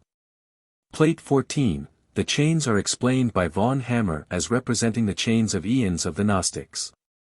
On the 4 sides of the coffer we see a series of figures engaged in the performance of various ceremonies, which are not easily explained, but which von Hammer considers as belonging to the rites of the Gnostics and Ophians. The offering of a calf figures prominently among these rites, a worship which is said still to exist among the Nasarii, or Nesarines, the Druzes, and other sects in the East. In the middle of the scene on one side, a human skull is seen, raised upon a pole. On another side an androgynous figure is represented as the object of worship of 2 candidates for initiation, who wear masks apparently of a cat, and whose form of adoration reminds us of the kiss enacted at the initiation of the Templars. Plate 15, Figure 1. Plate 14. Priapic illustrations from old ballads. This group reminds us, too, of the pictures of the orgies in the worship of Priapus, as represented on Roman monuments. The second of the coffers in the cabinet of the Duc de Blocas was found in Tuscany, and is rather larger than the one just described, but made of the same material, though of a finer grain. The lid of this coffer is lost, but the sides are covered with sculpture of a similar character. A large goblet, or bowl, of marble, in the Imperial Museum at Vienna, is surrounded by a series of figures of similar character, which are engraved by von Hammer. Who sees in one group of men, who are furnished in the original with prominent phalli, and serpents, a direct allusion to Ophite rites. Next after these comes a group which we have reproduced in our plate, Plate 15, Figure 2, representing a strange figure seated upon an eagle, and accompanied with 2 of the symbols represented on the coffer found in Burgundy, the sun and moon. The 2 symbols below are considered by von Hammer to represent, according to the rude medieval notions of its form, the womb, or matrix. The fecundating organ is penetrating the one, while the infant is emerging from the other. The last figure in this series, which we have also copied, Plate 15, Figure 3, is identical with that on the lid of the coffer found in Burgundy, but it is distinctly represented as androgynous. We have exactly the same figure on another coffer, in the Vienna Museum, Plate 15, Figure 4, with some of the same symbols, the star, pentacle, and human skull. Perhaps, in this last, the beard is intended to show that the figure must be taken as androgynous. On an impartial comparison we can hardly doubt that these curious objects, images, coffers, cups, and bowls have been intended for use in some secret and mysterious rites. And the arguments by which von Hammer attempts to show that they belonged to the Templars seem at least to be very plausible. Several of the objects represented upon them, even the skull, are alluded to in some of the confessions of the Templars, and these evidently only confessed a part of what they knew. Or otherwise they were very imperfectly acquainted with the secrets of their order. Perhaps the most secret doctrines and rites were only communicated fully to a small number. There is, however, another circumstance connected with these objects which appears to furnish an almost irresistible confirmation of von Hammer's theory. Most of them bear inscriptions, written in Arabic, Greek, and Roman characters. The inscriptions on the images appear to be merely proper names, probably those of their possessors. But with the coffers and bowls the case is different, for they contain a nearly uniform inscription in Arabic characters, which, according to the interpretation given by von Hammer, contains a religious formula. The Arabic characters, he says, have been copied by a European, and not very skillful, carver, who did not understand them, from an Eastern original, and the inscriptions contain corruptions and errors which either arose from this circumstance, or, as von Hammer suggests, may have been introduced designedly, for the purpose of concealing the meaning from the uninitiated. A good example of this inscription surrounds the lid of the coffer found in Burgundy, and is interpreted as follows by von Hammer, who regards it as a sort of parody on the Cantate Laudis Domini. In fact, the word under the feet of the figure, between them and the skull, is nothing more than the Latin cantate expressed in Arabic letters. The words with which this cantate begins are written above the head of the figure, and are read by von Hammer as Fa la Sidna, which is more correctly Fela Sidna, i.e. O God, our Lord. The formula itself, to which this is an introduction, commences on the right side, and the first part of it reads Huv meet zonar fasiba, or siba, be mounker tiala tis. There is no such word in Arabic as meat, and von Hammer considers it to be simply the Greek word mutau iota, wisdom, a personification in what we may perhaps call the Gnostic mythology answering to the Sophia of the Ophionites. He considers that the name Baphomet is derived from the Greek words beta alpha phi eta mu eta tau omicron epsilon, i.e. the baptism of Métis, and that in its application it is equivalent with the name meat itself. He has further shown, we think conclusively, that Baphomet, instead of being a corruption of Muhammad, was a name known among the Gnostic sects in the East. Zonar is not an Arabic word, and is perhaps only a corruption or error of the sculptor, but von Hammer thought it meant a girdle, and that it alluded to the mysterious girdle of the Templars, of which so much is said in their examinations. The letter B is supposed by von Hammer to stand here for the name Baphomet, or for that of Barbelo, one of the most important personages in the Gnostic mythology. Munkar is the Arabic word for a person who denies the Orthodox faith. The rest of the formula is given on the other side of the figure, but as the inscription here presents several corruptions. We will give von Hammer's translation, in Latin, of the more correct copy of the formula inscribed on the bowl or goblet preserved in the museum at Vienna. In the Vienna bowl, the formula of faith is written on a sort of large placard, which is held up to view by a figure apparently intended for another representation of meat or Baphomet. Von Hammer translates it. Exalteter meet Germanans, stirps nostra ego et septem fur, tu renegans reditus ro omega capitao fis. Plate 15. Idol of the Knights Templars. This still is, it must be confessed, rather mysterious, and, in fact, most of these copies of the formula of faith are more or less defective, but, from a comparison of them, the general form and meaning of the whole is made perfectly clear. This may be translated, let meat be exalted, who causes things to bud and blossom. He is our root, the root, is 1 and 7, abjure, the faith, and abandon thyself to all pleasures. The number 7 is said to refer to the 7 archons of the Gnostic Creed. There are certainly several points in this formula which present at least a singular coincidence with the statements made in the examinations of the Templars. In the first place, the invocation which precedes the formula, Yala Ja La, agrees exactly with the statement of Raymond Rubiaille, one of the Provençal Templars, that when the superior exhibited the idol, or figure of Baphomet, he kissed it and exclaimed Yala. which he calls a word of the Saracens, i.e. Arabic. 58 It is evident that, in this case, the witness not only knew the word, but that he knew to what language it belonged. Again, the epithet Germanans, applied to meat, or Baphomet, is in accord with the statement in the formal list of articles of accusation against the Templars. That they worshipped their idol because it made the trees to flourish and the earth to germinate. The abjuration of the formula on the monuments seems to be identical with the denial in the initiation of novices to the order of the Temple. And it may be added, that the closing words of the formula involve in the original an idea more obscene than is expressed in the translation, an allusion to the unnatural vice in which the Templars are stated to have received permission to indulge.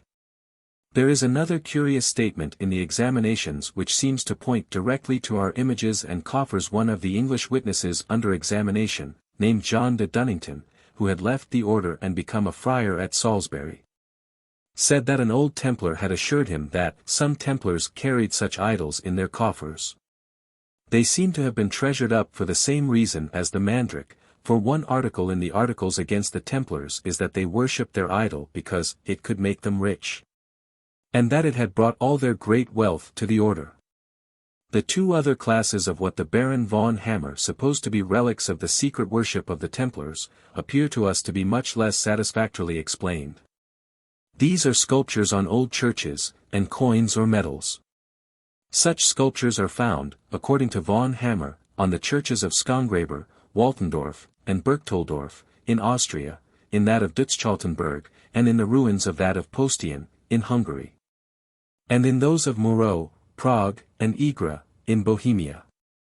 To these examples we are to add the sculptures of the Church of Montmorillon, in Poitou, some of which have been engraved by Montfaucon, 59, and those of the Church of St-Croix, in Bordeaux. We have already remarked the rather frequent prevalence of subjects more or less obscene in the sculptures which ornament early churches, and suggested that they may be explained in some degree by the tone given to society by the existence of this Priapic worship. But we are not inclined to agree with von Hammer's explanation of them, or to think that they have any connection with the Templars. We can easily understand the existence of such direct allusions on coffers or other objects intended to be concealed, or at least kept in private. But it is hardly probable that men who held opinions and practiced rites the very rumor of which was then so full of danger, would proclaim them publicly on the walls of their buildings, for the wall of a church was then, perhaps, the most effectual medium of publication. The question of the supposed Templar medals is very obscure. Von Hammer has engraved a certain number of these objects, which present various singular subjects on the obverse, sometimes with a cross on the reverse, and sometimes bracteate. Antiquaries have given the name of abbey tokens to a rather numerous class of such medals, the use of which is still very uncertain, although there appears to be little doubt of its being of a religious character. Some have supposed that they were distributed to those who attended at certain sacraments or rites of the Church, who could thus, when called up, prove by the number of their tokens, the greater or less regularity of their attendance. Whether this were the case or not, it is certain that the burlesque and other societies of the Middle Ages, such as the Feast of Fools, parroted these tokens, and had burlesque medals, in lead and sometimes in other medals, which were perhaps used for a similar purpose. We have already spoken more than once of obscene medals, and have engraved specimens of them, which were perhaps used in secret societies derived from, or founded upon, the ancient phallic worship. It is not at all improbable that the Templars may have employed similar medals, and that those would contain allusions to the rites in which they were employed.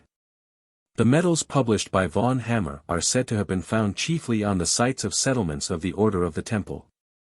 However, the comparison of facts stated in the confessions of many of the Templars, as preserved in the official reports, with the images and sculptured cups and coffers given by von Hammer Perkstall, lead to the conclusion that there is truth in the explanation he gives of the latter, and that the Templars, or at least some of them, had secretly adopted a form of the rites of Gnosticism, which was itself founded upon the phallic worship of the ancients.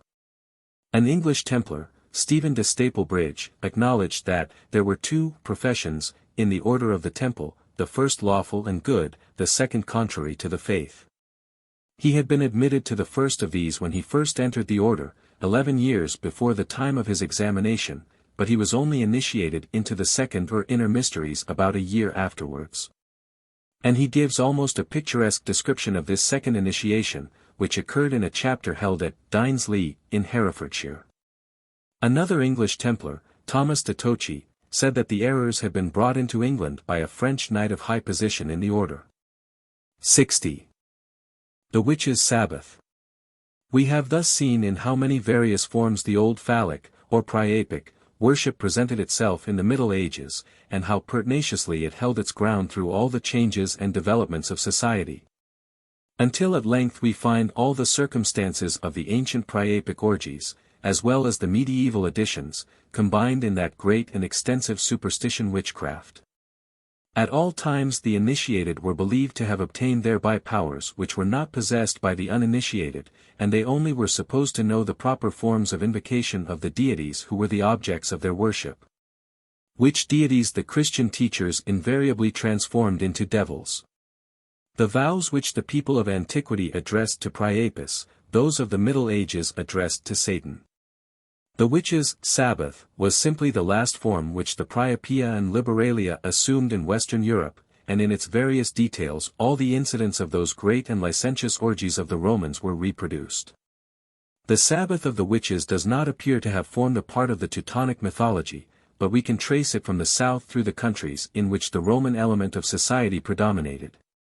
The incidents of the Sabbath are distinctly traced in Italy as early as the beginning of the 15th century, and soon afterwards they are found in the south of France. Towards the middle of that century an individual named Robinet de Vaux, who had lived the life of a hermit in Burgundy, was arrested, brought to a trial at Langres, and burnt. This man was a native of Artois. He stated that to his knowledge there were a great number of witches in that province, and he not only confessed that he had attended these nocturnal assemblies of the witches, but he gave the names of some inhabitants of Arras whom he had met there. At this time it was in the year 1459, the chapter general of the Jacobins, or friars preachers, was held at Langres, and among those who attended it was a Jacobin friar named Pierre de Broussart, who held the office of Inquisitor of the Faith in the city of Arras, and who eagerly listened to the circumstances of Robinet's confession. Among the names mentioned by him as having been present at the witches' meetings, were those of a prostitute named Demoiselle, then living at Douai, and a man named Jehan Levite, but who was better known by the nickname of Abbé de Pou de Sens, the abbot of Little Sense. On Broussart's return to Arras, he caused both these persons to be arrested and brought to that city, where they were thrown into prison. The latter, who was a painter, and a composer and singer of popular songs, had left Arras before Robinet de Vaux had made his confession, but he was traced to Abbeville, in Ponthieu, and captured there. Confessions were extorted from these persons which compromised others, and a number of individuals were committed to prison in consequence. In the sequel a certain number of them were burnt, after they had been induced to unite in a statement to the following effect. At this time, in this part of France at least, the term votary, or, as it was then written, Valdery, was applied to the practice or profession of witchcraft. They said that the place of meeting was commonly a fountain in the wood of Maflanes, about a league distant from Arras, and that they sometimes went thither on foot. The more usual way of proceeding, however, according to their own account, was this: they took an ointment given to them by the devil, with which they anointed a wooden rod, at the same time rubbing the palms of their hands with it, and then, placing the rod between their legs, they were suddenly carried through the air to the place of assembly. They found there a multitude of people, of both sexes, and of all estates and ranks, even wealthy burghers and nobles, and one of the persons examined declared that he had seen there not only ordinary ecclesiastics, but bishops and even cardinals. They found tables already spread, covered with all sorts of meats, and abundance of wines. A devil presided, usually in the form of a goat, with the tail of an ape, and a human countenance. Each first did oblation and homage to him by offering him his or her soul, or, at least some part of their body, and then, as a mark of adoration, kissed him on the posteriors. All this time the worshippers held burning torches in their hands. The abbot of Little Sense, already mentioned, held the office of master of the ceremonies at these meetings, and it was his duty to see that the newcomers duly performed their homage. After this they trampled on the cross, and spit upon it, in despite of Jesus and of the Holy Trinity, and performed other profane acts. They then seated themselves at the tables, and after they had eaten and drunk sufficiently, they rose and joined in a scene of promiscuous intercourse between the sexes, in which the demon took part, assuming alternately the form of either sex, according to that of his temporary partner. Other wicked acts followed, and then the devil preached to them, and enjoined them especially not to go to church, or hear mass, or touch holy water, or perform any other of the duties of good Christians. After this sermon was ended, the meeting was dissolved, and they separated and returned to their several homes. 61. The violence of these which persecutions at Arras led to a reaction, which, however, was not lasting, and from this time to the end of the century, the fear of witchcraft spread over Italy, France, and Germany, and went on increasing in intensity. It was during this period that witchcraft, in the hands of the more zealous inquisitors, was gradually worked up into a great system, and books of considerable extent were compiled, containing accounts of the various practices of the witches, and directions for proceeding against them. One of the earliest of these writers was a Swiss friar, named John Nider, who held the office of inquisitor in Switzerland, and has devoted one book of his Formicarium to witchcraft as it existed in that country. He makes no allusion to the Witches' Sabbath, which, therefore, appears then not to have been known among the Swiss. Early in 1489, Ulrich Molitor published a treatise on the same subject, under the title of De Pythonicis Mulieribus, and in the same year, 1489, appeared the celebrated book, the Malleus Maleficarum, or Hammer of Witches. The work of the three inquisitors for Germany, the chief of whom was Jacob Sprenger. This work gives us a complete and very interesting account of witchcraft as it then existed as an article of belief in Germany. The authors discuss various questions connected with it, such as that of the mysterious transport of witches from one place to another, and they decide that this transport was real, and that they were carried bodily through the air.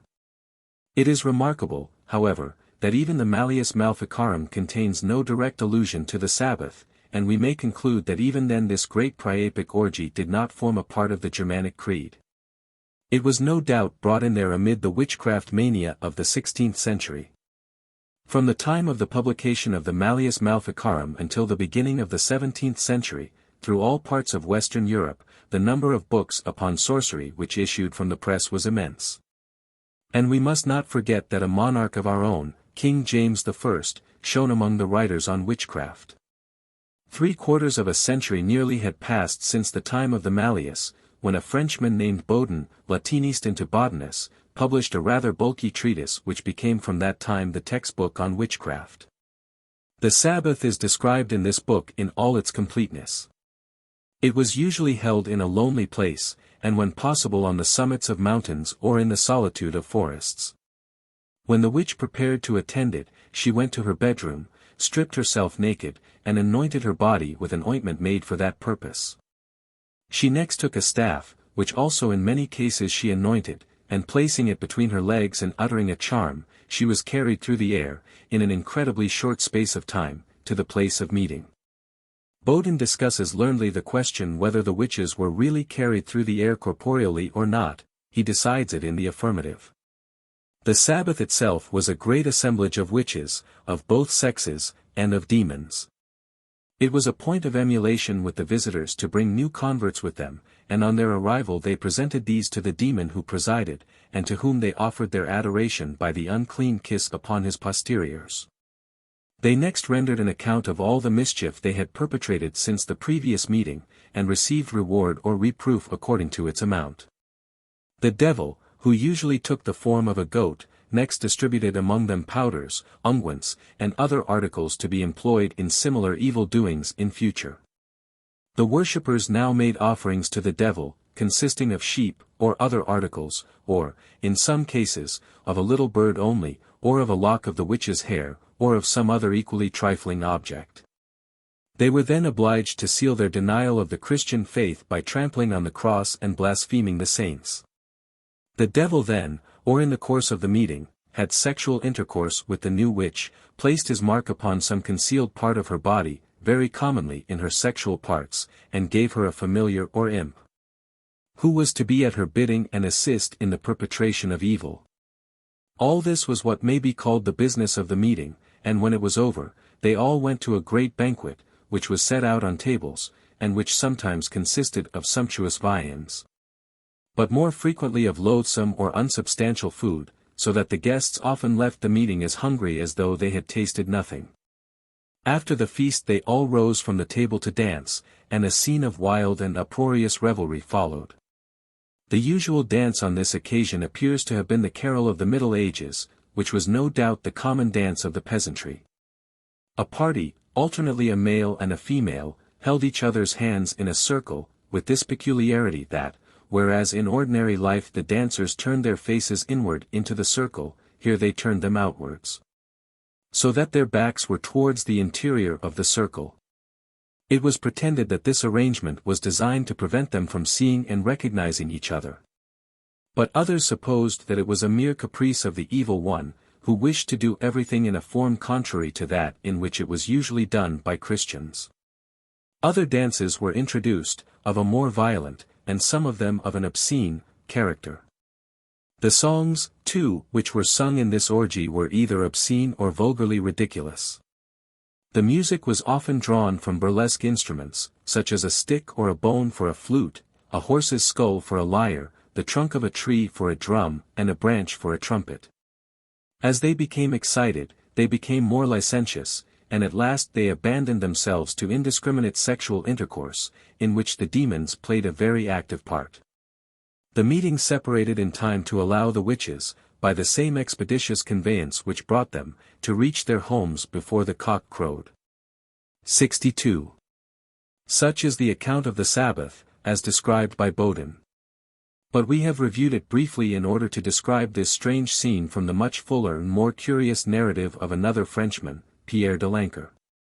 This man was a Consigliere du Roi, or judge in the Parliament of Bordeaux, and was joined in 1609 with one of his colleagues in a commission to proceed against persons accused of sorcery in Labourd, a district in the Basque provinces, then celebrated for its witches, and apparently for the low state of morality among its inhabitants. It is a wild, and, in many parts, desolate region, the inhabitants of which held to their ancient superstitions with great tenacity. De Lancaire, after arguing learnedly on the nature and character of demons, discusses the question why there were so many of them in the country of Labourd, and why the inhabitants of that district were so much addicted to sorcery. The women of the country, he says, were naturally of a lascivious temperament, which was shown even in their manner of dressing, for he describes their headdress as being singularly indecent, and describes them as commonly exposing their person very immodestly. He adds, that the principal produce of this country consisted of apples, and argues thence, it is not very apparent why, that the women partook of the character of Eve, and yielded more easily to temptation than those of other countries. After having spent 4 months in dealing out rather severely what was then called justice to these ignorant people, the 2 commissioners returned to Bordeaux, and there de Lancaire, deeply struck with what he had seen and heard, betook himself to the study of witchcraft, and in due time produced his great work on the subject, to which he gave the title of Tableau de l'Inconstance de Mauvais Anges et Demons. 63. Pierre de Lancaire writes honestly and conscientiously, and he evidently believes everything he has written. His book is valuable for the great amount of new information it contains, derived from the confessions of the witches, and given apparently in their own words. The second book is devoted entirely to the details of the Sabbath. It was stated by the witches in their examinations that, in times back, they had appointed Monday to be the day, or rather night, of assembly, but that in their time they had 2 nights of meeting in the week, those of Wednesday and Friday. Although some stated that they had been carried to the place of meeting in the middle of the day, they mostly agreed in saying that the hour at which they were carried to the Sabbath was midnight. The place of assembly was usually chosen at a spot where roads crossed, but this was not always the case, for de Lancaire tells us that they were accustomed to hold their Sabbath in some lonely and wild locality, as in the middle of a heath, which was selected especially for being far from the haunts or habitations of man. To this place, he says, they gave the name of Aquilar, which he interprets as meaning Lane de Book, that is, the heath of the goat, meaning that it was the place where the goat, the usual form assumed by Satan, convoked his assemblies. And he goes on to express his opinion that these wild places were the original scenes of the Sabbath, though subsequently other places had been often adopted.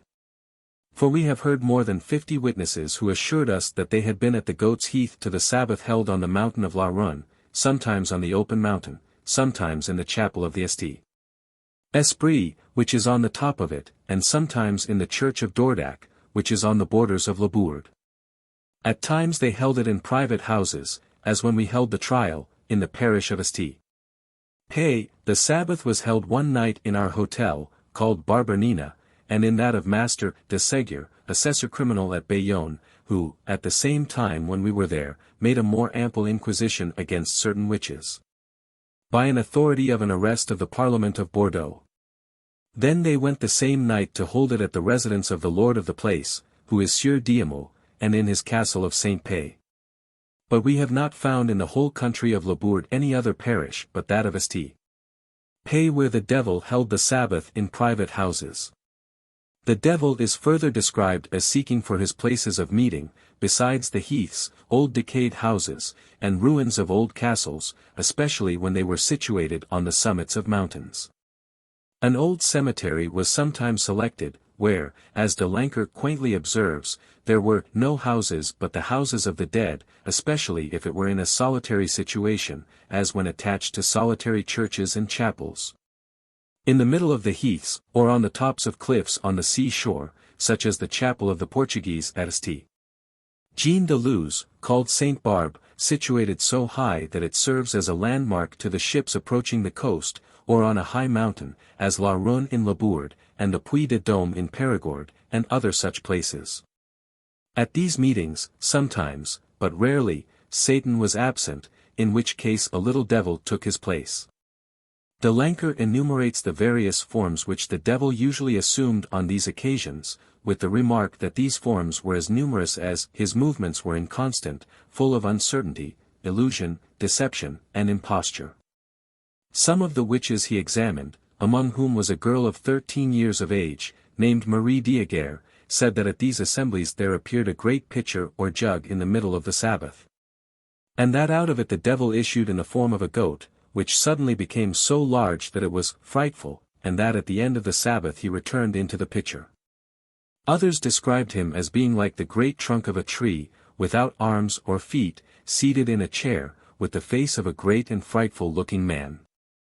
Others spoke of him as resembling a great goat, with 2 horns before and 2 behind, those before turned up in the semblance of a woman's peruke.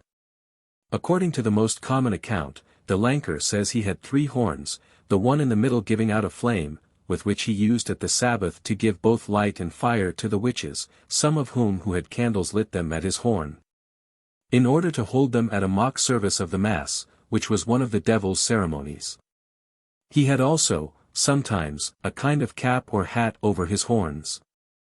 He has before him his member hanging out, which he exhibits always a cubit in length. And he has a great tail behind, with a form of a face under it, with which face he does not utter a word, but it serves only to offer to kiss to those he likes, honoring certain witches of either sex more than the others. The devil, it will be observed, is here represented with the symbol of Priapus. Marie d'Aspelcute, aged 19 years, who lived at Handy, deposed that the first time she was presented to the devil she kissed him on this face behind, beneath a great tail, and that she repeated the kiss 3 times. Adding that this face was made like the muzzle of a goat. Others said that he was shaped like a great man, enveloped in a cloudiness, because he would not be seen clearly, and that he was all flamboyant, and had a face red like an iron coming out of the furnace. Cornet Braulic, a lad of 12 years of age, said that when he was first introduced to him he had the human form, with 4 horns on his head, and without arms. He was seated in a pulpit, with some of the women, who were his favorites, always near him. And they are all agreed that it is a great pulpit, which seems to be gilt and very pompous. Jeanette d'Abadie, of Saboro, 16 years old, said that Satan had a face before and another behind his head, as they represent the god Janus. The Lanker had also heard him described as a great black dog, as a large ox of brass lying down, and as a natural ox in repose. Although it was stated that in former times the devil had usually appeared in the form of a serpent, another coincidence with the Priapic worship. It appears certain that in the time of Delaniri his favorite form of showing himself was that of a goat. At the opening of the Sabbath the witches, male or female, presented formally to the devil those who had never been at the Sabbath before, and the women especially brought to him the children whom they allured to him. The new converts, the novices, were made to renounce Christ, the Virgin Mary, and the saints, and they were then rebaptized with mock ceremonies. They next performed their worship to the devil by kissing him on the face under the tail, or otherwise. The young children were taken to the edge of a stream, for the scene was generally chosen on the banks of a stream, and white wands were placed in their hands, and they were entrusted with the care of the toads which were kept there, and which were of importance in the subsequent operations of the witches. The renunciation was frequently renewed, and in some cases it was required every time the witch attended the Sabbath. Jeanette D'Abadie, a girl of 16, said that he made her repeatedly go through the ceremony of kissing him on the face, and afterwards on the navel, then on the virile member, and then on the posteriors. After rebaptism, he put his mark on the body of his victim, in some covered part where it was not likely to be seen. In women it was often placed on or within the sexual parts. De Lanker's account of the proceedings at the Sabbath is very full and curious. He says that it resembled a fair of merchants mingled together, furious and in transports, arriving from all parts, a meeting and mingling of 100,000 subjects, sudden and transitory, novel, it is true, but of a frightful novelty, which offends the eye and sickens you. Among these same subjects some are real, and others deceitful and illusory. Some are pleasing, but very little, as are the little bells and melodious instruments of all sorts, which only tickle the ear and do not touch the heart at all. Consisting more in noise which amazes and stuns than in harmony which pleases and rejoices, the others displeasing, full of deformity and horror, tending only to desolation, privation, ruin, and destruction. Where the persons become brutish and transformed to beasts, losing their speech while they are in this condition, and the beasts, on the contrary, talk, and seem to have more reason than the persons, each being drawn out of his natural character. The women, according to De Lanker, were the active agents in all this confusion, and had more employment than the men.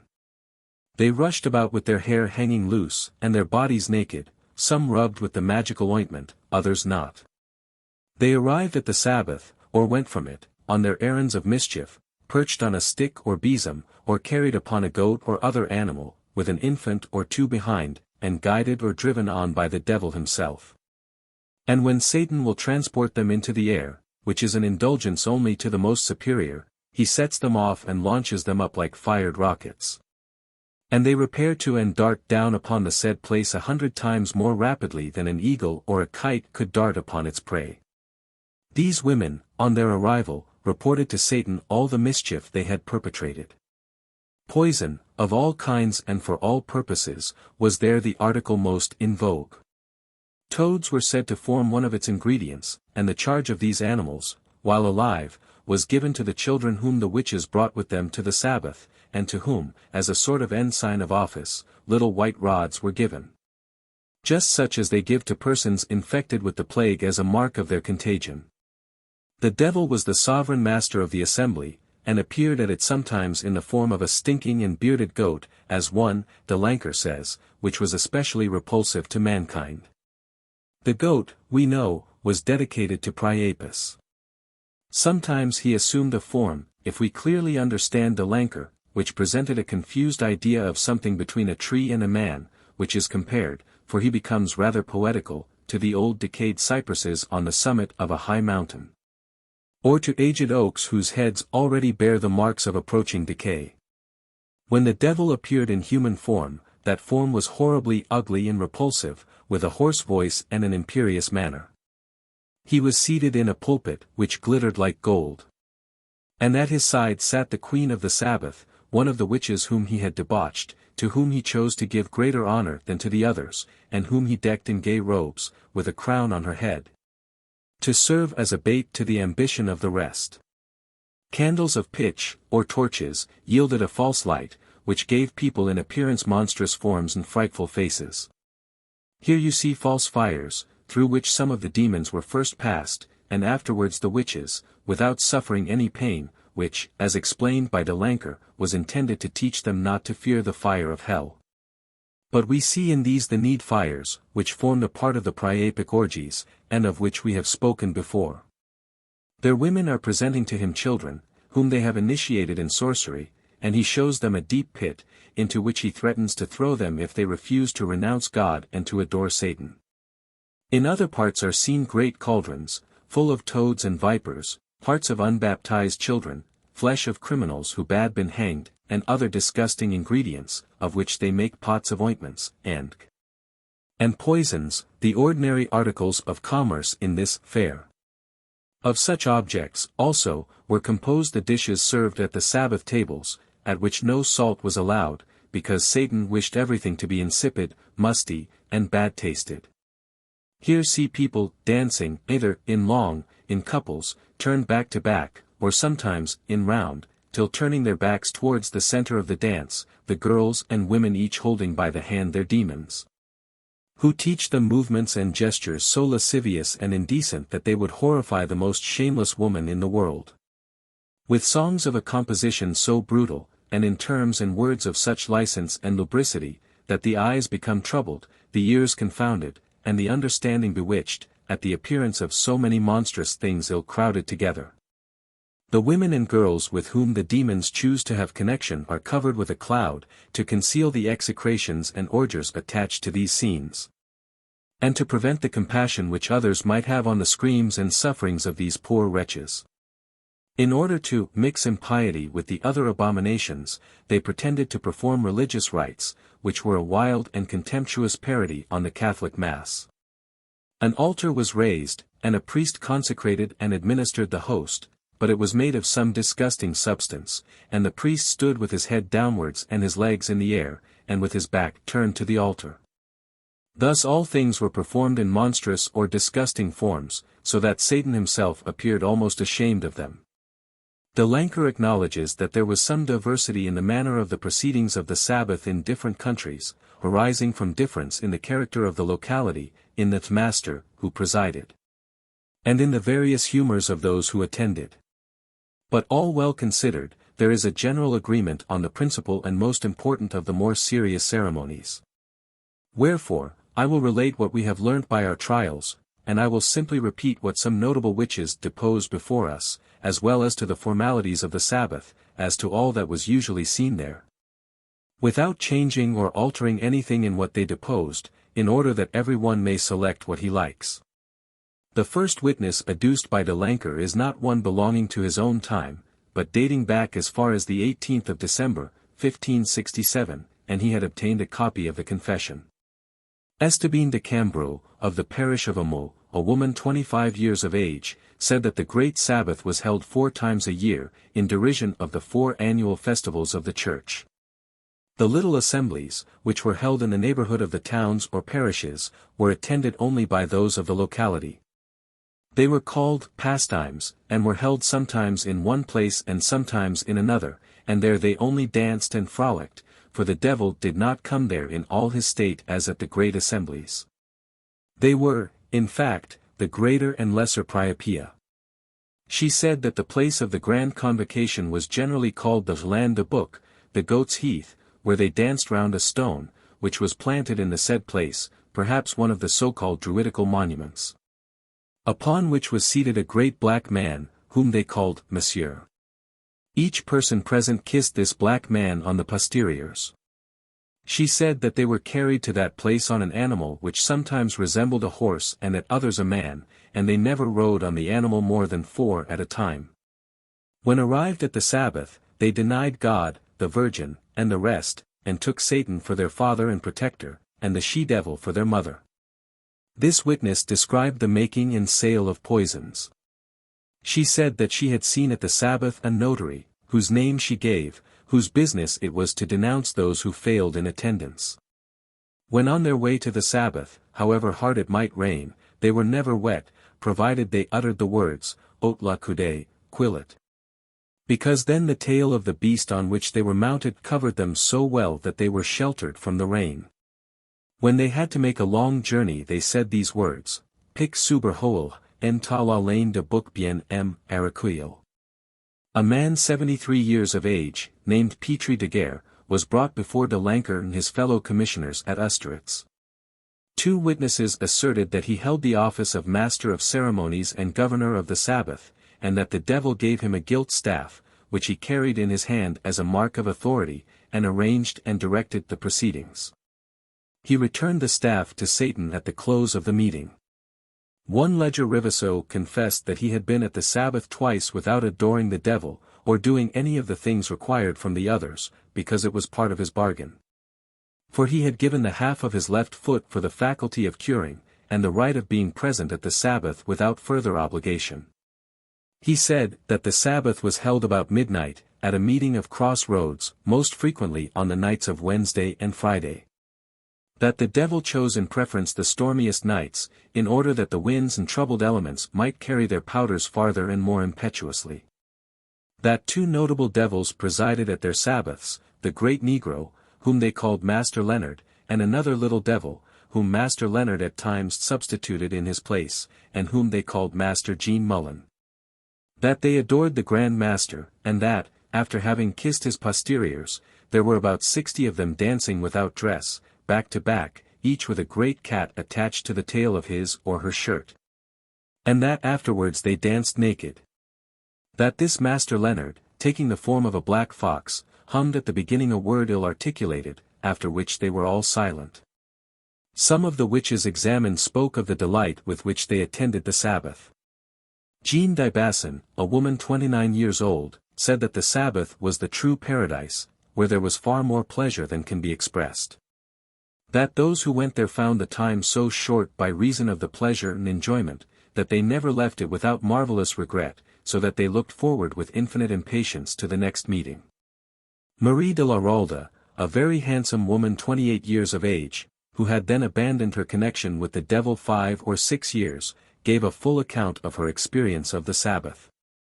She said she had frequented the Sabbaths from the time she was 10 years old, having been first taken there by Mary Sands, the wife of Sarrouch, and after her death the devil took her there himself. That the first time she was there she saw the devil in the shape of a trunk of a tree, without feet, but apparently sitting in a pulpit, with some form of a human face, very obscure. But since she had often seen him in man's form, sometimes red, sometimes black. That she had often seen him approach a hot iron to the children which were presented to him, but she did not know if he marked them with it. That she had never kissed him since she had arrived at the age of knowledge, and does not know whether she had kissed him before or not. But she had seen how, when one went to adore him, he presented sometimes his face to kiss, sometimes his posteriors, as it pleased him, and at his discretion. That she had a singular pleasure in going to the Sabbath, so that every time she was summoned to go there, she went as though it were to a wedding feast. Not so much for the liberty and license they had there to have connection with each other, which out of modesty she said she had never done or seen done. But because the devil had so strong a hold on their hearts and wills that it hardly allowed any other desire to enter. Besides that the witches believe they are going to a place where there are 100,000 wonders and novelties to see, and where they hear so great a diversity of melodious instruments that they are ravished, and believe themselves to be in some terrestrial paradise. Moreover, the devil persuades them that the fear of hell, which is so much apprehended, is a piece of folly, and gives them to understand that the eternal punishments will hurt them no more than a certain artificial fire which he causes them craftily to light, and then makes them pass through it and repass without hurt. And more, that they see there so many priests, their pastors, cures, vicars, and confessors, and other people of quality of all sorts, so many heads of families, and so many mistresses of the principal houses in the said country. So many people veiled, whom they considered to be grandees, because they concealed themselves and wished to be unknown, that they believed and took it for a very great honor and good fortune to be received there. Marie d'Aspelcuet, a girl 19 years old, who lived at Handy, said that she had frequented the Sabbath ever since the age of 7, and that she was taken there the first time by Catherine de Molers, who had since been executed to death for having caused a man's death by sorcery. She said that it was now 2 years since she had withdrawn from her relations with Satan. That the devil appeared in the form of a goat, having a tail and under it the face of a black man, which she was compelled to kiss, and that this posterior face has not the power of speech, but they were obliged to adore and kiss it. Afterwards the said Molers gave her 7 toads to keep. Plate 16. The Witches Sabbath from the Lancre, 1613. That the said Molers transported her through the air to the Sabbath, where she saw people dancing, with violins, trumpets, and tabors, which made a very great harmony. That in the said assemblies there was an extreme pleasure and enjoyment. That they made love in full liberty before all the world. That some were employed in cutting off the heads of toads, while others made poison of them. And that they made the poison at home as well as at the Sabbath. After describing the different sorts of poisons prepared on these occasions, de Lancre proceeds to report the testimony of other witnesses to the details of the Sabbath. Jeanette de Belloc, called Atsua, a damsel of 24 years of age, said that she had been made a witch in her childhood by a woman named Oilarcahar, who took her for the first time to the Sabbath, and there presented her to the devil. And after her death, Mary Martin, lady of the house of Adamacarina, took her place. About the month of February, 1609, Jeanette confessed to a priest who was the nephew of Madame Martin, who went to his aunt and merely enjoined her not to take the girl to the Sabbath any more. Jeanette said that at the solemn festivals all kissed the devil's posteriors except the notable witches, who kissed him in the face. According to her account, the children, at the age of 2 or 3 years, or as soon as they could speak, were made to renounce Jesus Christ, the Virgin Mary, their baptism, and from that moment they were taught to worship the devil. She described the Sabbath as resembling a fair, well supplied with all sorts of objects, in which some walked about in their own form, and others were transformed, she knew not how, into dogs, cats, asses, horses, pigs, and other animals. The little boys and girls kept the herds of the Sabbath, consisting of a world of toads near a stream, with small white rods, and were not allowed to approach the great mass of the witches. While others, of more advanced age, who were not objects of sufficient respect, were kept apart in a sort of apprenticeship, during which they were only allowed to look on at the proceedings of the others. Of these there were 2 sorts. Some were veiled, to make the poorer classes believe that they were people of rank and distinction, and that they did not wish themselves to be known in such a place. Others were uncovered, and openly danced, had sexual intercourse, made the poisons, and performed their other diabolical functions, and these were not allowed to approach so near the Master as those who were veiled. The holy water used at the Sabbath was the devil's urine. She pointed out 2 of the accused whom she had seen at the Sabbath playing upon the tabor and the violin. She spoke of the numbers who were seen arriving and departing continually, the latter to do evil, the former to report what they had done. They went out at sea, even as far as Newfoundland, where their husbands and sons went to fish, in order to raise storms, and endanger their ships. This deponent spoke also of the fires at the Sabbath, into which the witches were thrown without sustaining any hurt. She had seen the frequenters of the Sabbath make themselves appear as big as houses, but she had never seen them transform themselves into animals, although there were animals of different kinds running about at the Sabbath. Jeanette d'Abadie, an inhabitant of Saboro, of the age of 16, said that she was taken for the first time to the Sabbath by a woman named Gratiane. That for the last 9 months she had watched and done all she could to withdraw herself from this evil influence. That during the first 3 of these months, because she had watched at home by night, the devil carried her away to the Sabbath in open day. And during the other 6, until the 16th of September, 1609, she had only gone to them twice, because she had watched, and still watches in the church. And that the last time she was there was the 13th of September, 1609, which she narrated in a bizarre and very terrible manner. It appears that, having watched in the church of Saboro during the night between Saturday and Sunday, at daybreak she went to sleep at home, and, during the time of the Grand Mass, The devil came to her and snatched from her neck a fig of leather which she wore there, as an infinity of other people did. This higo, or fig, she described as a form of hand, with the fist closed, and the thumb passed between the two fingers, which they believed to be, and whereas, a remedy against all enchantment and witchcraft. And, because the devil cannot bear this fist, she said that he did not dare to carry it away, but left it at the threshold of the door of the room in which she was sleeping. This Jeanette said, that the first time she went to the Sabbath she saw there the devil in the form of a man, black and hideous, with 6 horns on his head, and sometimes 8, and a great tail behind. One face in front and another at the back of the head, as they paint the god Janus. Gratiane, on presenting her, received as her reward a handful of gold. And then the child victim was made to renounce her Creator, the Virgin, the baptism, father, mother, relatives, heaven, earth, and all that was in the world, and then she was required to kiss the fiend on the posteriors. The renunciation she was obliged to repeat every time she went to the Sabbath. She added that the devil often made her kiss his face, his navel, his member, and his posteriors. She had often seen the children of witches baptized at the Sabbath. Another ceremony was that of baptizing toads. These animals perform a great part in these old popular orgies. At one of the Sabbaths, a lady danced with 4 toads on her person, 1 on each shoulder, and 1 on each wrist, the latter perched like hawks. Jeanette d'Abadie went on further in her revelations in regard to still more objectionable parts of the proceedings. She said that, with regard to their libidinous acts, she had seen the assembly intermix incestuously, and contrary to all order of nature, accusing even herself of having been robbed of her maidenhead by Satan.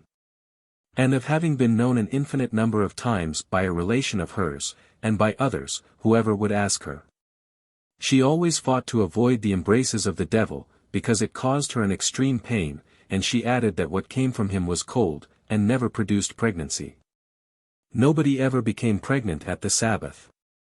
Away from the Sabbath, she never committed a fault, but in the Sabbath she took a marvelous pleasure in these acts of sexual intercourse, which she displayed by dwelling on the description of them with a minuteness of detail. And language of such obscenity, as would have drawn a blush from the most depraved woman in the world. She described also the tables covered in appearance with provisions, which, however, proved either unsubstantial or of a disgusting nature. This witness further declared that she had seen at the Sabbath a number of little demons without arms, who were employed in kindling a great fire, into which they threw the witches, who came out without being burnt.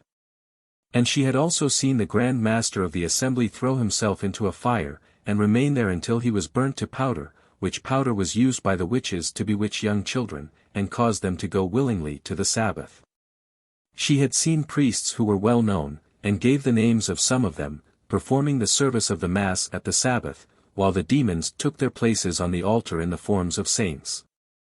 Sometimes the devil pierced the left foot of a sorcerer under the little toe, and drew blood, which he sucked, and after this that individual could never be drawn to make a confession. And she named, as an example, a priest named François de Bidegoire, of Bordighena, who, in fact, could not be made to confess. She named many other persons whom she had seen at the Sabbaths, and especially one named Anduitsa, whose office it was to summon the witches and sorcerers to the meeting. De Lanker says that many others, in their depositions, spoke of the extreme pleasures and enjoyments experienced in these Sabbaths, which made men and women repair to them with the greatest eagerness. The woman indulged before the face of her husband without suspicion or jealousy, he even frequently acted the part of procurer, the father deprived his daughter of her virginity without shame, the mother acted the same part towards her son. The brother towards his sister, fathers and mothers carried thither and presented their children. The dances at the Sabbath were mostly indecent, including the well-known saraband, and the women danced in them sometimes in chemise, but much more frequently quite naked. They consisted especially in violent movements. And the devil often joined in them, taking the handsomest woman or girl for his partner. De Lanker's account of these dances is so minute and curious that it may be given in his own words. If the saying is true that never woman or girl returned from the ball as chaste as she went there, How unclean must she return who has abandoned herself to the unfortunate design of going to the ball of the demons and evil spirits. Who has danced in hand with them, who has kissed them obscenely, who has yielded herself to them as a prey, has adored them, and has even copulated with them. It is to be, in good earnest, inconstant and fickle, it is to be not only lewd, or even a shameless whore, but to be stark mad, unworthy of the favors with which God loads her in bringing her into the world, and causing her to be born a Christian. We caused in several places the boys and girls to dance in the same fashion as they danced at the Sabbath, as much to deter them from such uncleanness, by convincing them to what a degree the most modest of these movements was filthy, vile, and unbecoming in a virtuous girl, as also because, when accused, the greater part of the witches, charged with having among other things danced in hand with the devil, and sometimes led the dance, denied it all, and said that the girls were deceived, and that they could not have known how to express the forms of dance which they said they had seen at the Sabbath.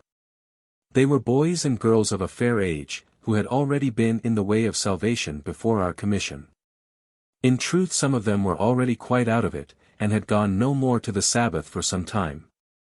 Others were still struggling to escape, and, held still by one foot, slept in the church, confessed and communicated, in order to withdraw themselves entirely from Satan's claws. Now it is said that they dance always with their backs turned to the center of the dance, which is the cause that the girls are so accustomed to carry their hands behind them in this round dance, that they draw into it the whole body, and give it a bend curved backwards, having their arms half turned.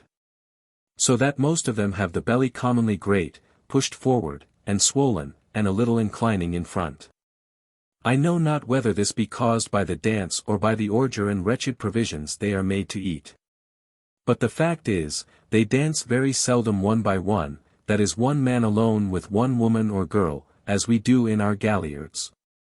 So they have told and assured us, that they only dance their 3 sorts of branless, or brawls, usually turning their shoulders to one another, and the back of each looking towards the round of the dance, and the face turned outwards. The first is the Bohemian dance, for the wandering Bohemians are also half devils. I mean those long-haired people without country, who are neither Egyptians, gypsies, nor of the kingdom of Bohemia, but are born everywhere, as they pursue their route and pass countries, in the fields, and under the trees. And they go about dancing and playing conjuring tricks, as at the Sabbath. So they are numerous in the country of Labourd, on account of the easy passage from Navarre and Spain.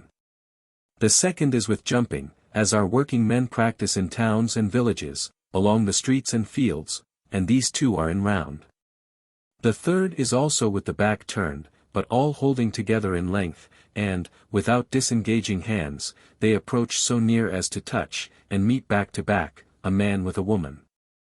And at a certain cadence they push and strike together immodestly their 2 posteriors.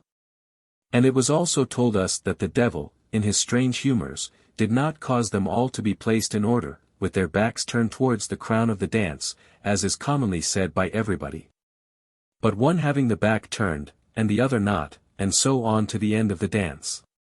They dance to the sound of the tabor and flute, and sometimes with the long instrument they carry at the neck, and then stretching to near the girdle, which they beat with a little stick, sometimes with a violin, fiddle. But these are not the only instruments of the Sabbath, for we have learnt from many of them that all sorts of instruments are seen there, with such harmony that there is no concert in the world to be compared to it. Nothing is more remarkable than the sort of prurient curiosity with which these honest commissioners interrogated the witnesses as to the sexual peculiarities and capabilities of the demon, and the sort of satisfaction with which de Lanker reduces all this to writing. They all tend to show the identity of these orgies with those of the ancient worship of Priapus, who is undoubtedly figured in the Satan of the Sabbath. The young witch, Jeanette d'Abadie, told how she had seen at the Sabbath men and women in promiscuous intercourse, and how the devil arranged them in couples, in the most unnatural conjunctions, the daughter with the father, the mother with her son, the sister with the brother, the daughter-in-law with the father-in-law, the penitent with her confessor, without distinction of age, quality, or relationship. So that she confessed to having been known an infinity of times at the Sabbath by a cousin german of her mother, and by an infinite number of others. After repeating much that she had said before relating to the impudicity of the Sabbath, this girl said that she had been deflowered by the devil at the age of 13. 12 was the common age for this, that they never became pregnant, either by him or by any of the wizards of the Sabbath. That she had never felt anything come from the devil except the first time, when it was very cold, but that with the sorcerers it was as with other men. That the devil chose the handsomest of the women and girls for himself, and one he usually made his queen for the meeting. That they suffered extremely when he had intercourse with them, in consequence of his member being covered with scales like those of a fish. That when extended it was a yard long, but that it was usually twisted. Marie d'Espilcuet, a girl between 19 and 20 years of age, who also confessed to having had frequent connection with Satan, described his member as about half a yard long, and moderately large. Marguerite, a girl of Serres, between 16 and 17, described it as resembling that of a mule, and as being as long and thick as one's arm. More on this subject the reader will find in de Lanker's own text. The devil, we are further told, preferred married women to girls, because there was more sin in the connection, adultery being a greater crime than simple fornication. In order to give still more truthfulness to his account of the Sabbath, de Lanker caused all the facts gathered from the confessions of his victims to be embodied in a picture which illustrates the second edition of his book, and which places the whole scene before us so vividly that we have had it re-engraved in facsimile as an illustration to the present essay. Plate 16, the different groups are, as will be seen, indicated by capital letters. At A we have Satan in his gilt pulpit, with 5 horns, the one in the middle lighted, for the purpose of giving light to all the candles and fires at the Sabbath. B is the Queen of the Sabbath, seated at his right hand, while another favorite, though in less degree, sits on the other side. C, a witch presenting a child which she has seduced. D, the witches, each with her demon, seated at table. E, a party of 4 witches and sorcerers, who are only admitted as spectators, and are not allowed to approach the great ceremonies. F, according to the old proverb, Près la panse, vite la danse, the witches and their demons have risen from table, and are here engaged in one of the descriptions of dances mentioned above.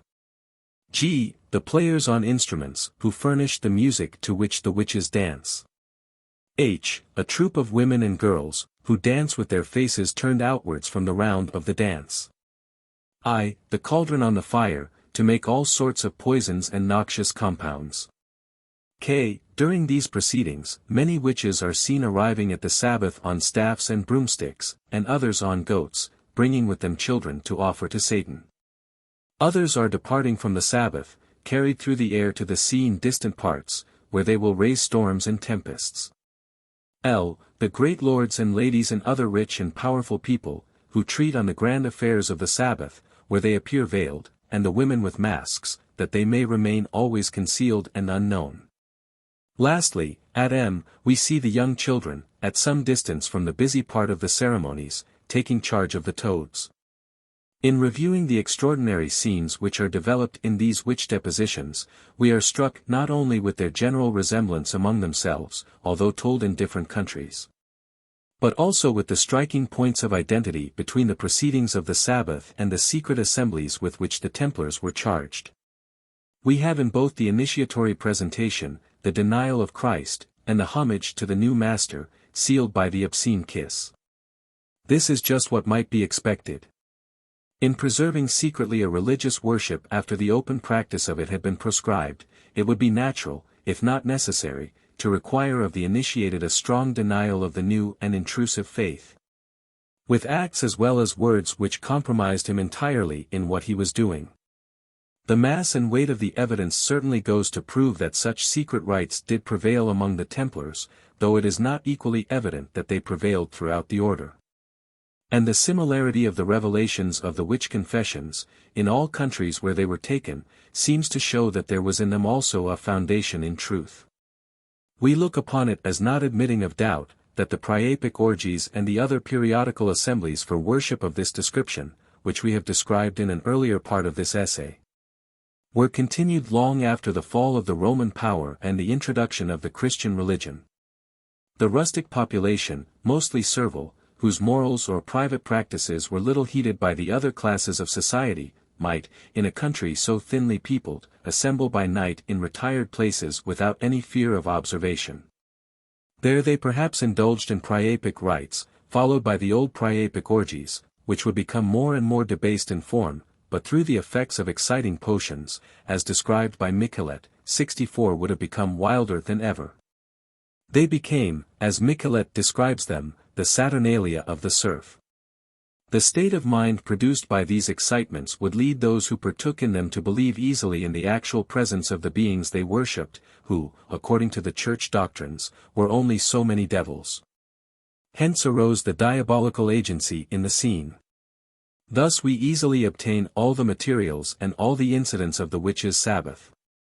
Where this older worship was preserved among the middle or more elevated classes of society, who had other means of secrecy at their command, it would take a less vulgar form, and would show itself in the formation of concealed sects and societies, such as those of the different forms of Gnosticism, of the Stadingers, of the Templars, and of other less important secret clubs, of a more or less immoral character, which continued no doubt to exist long after what we call the Middle Ages had passed away.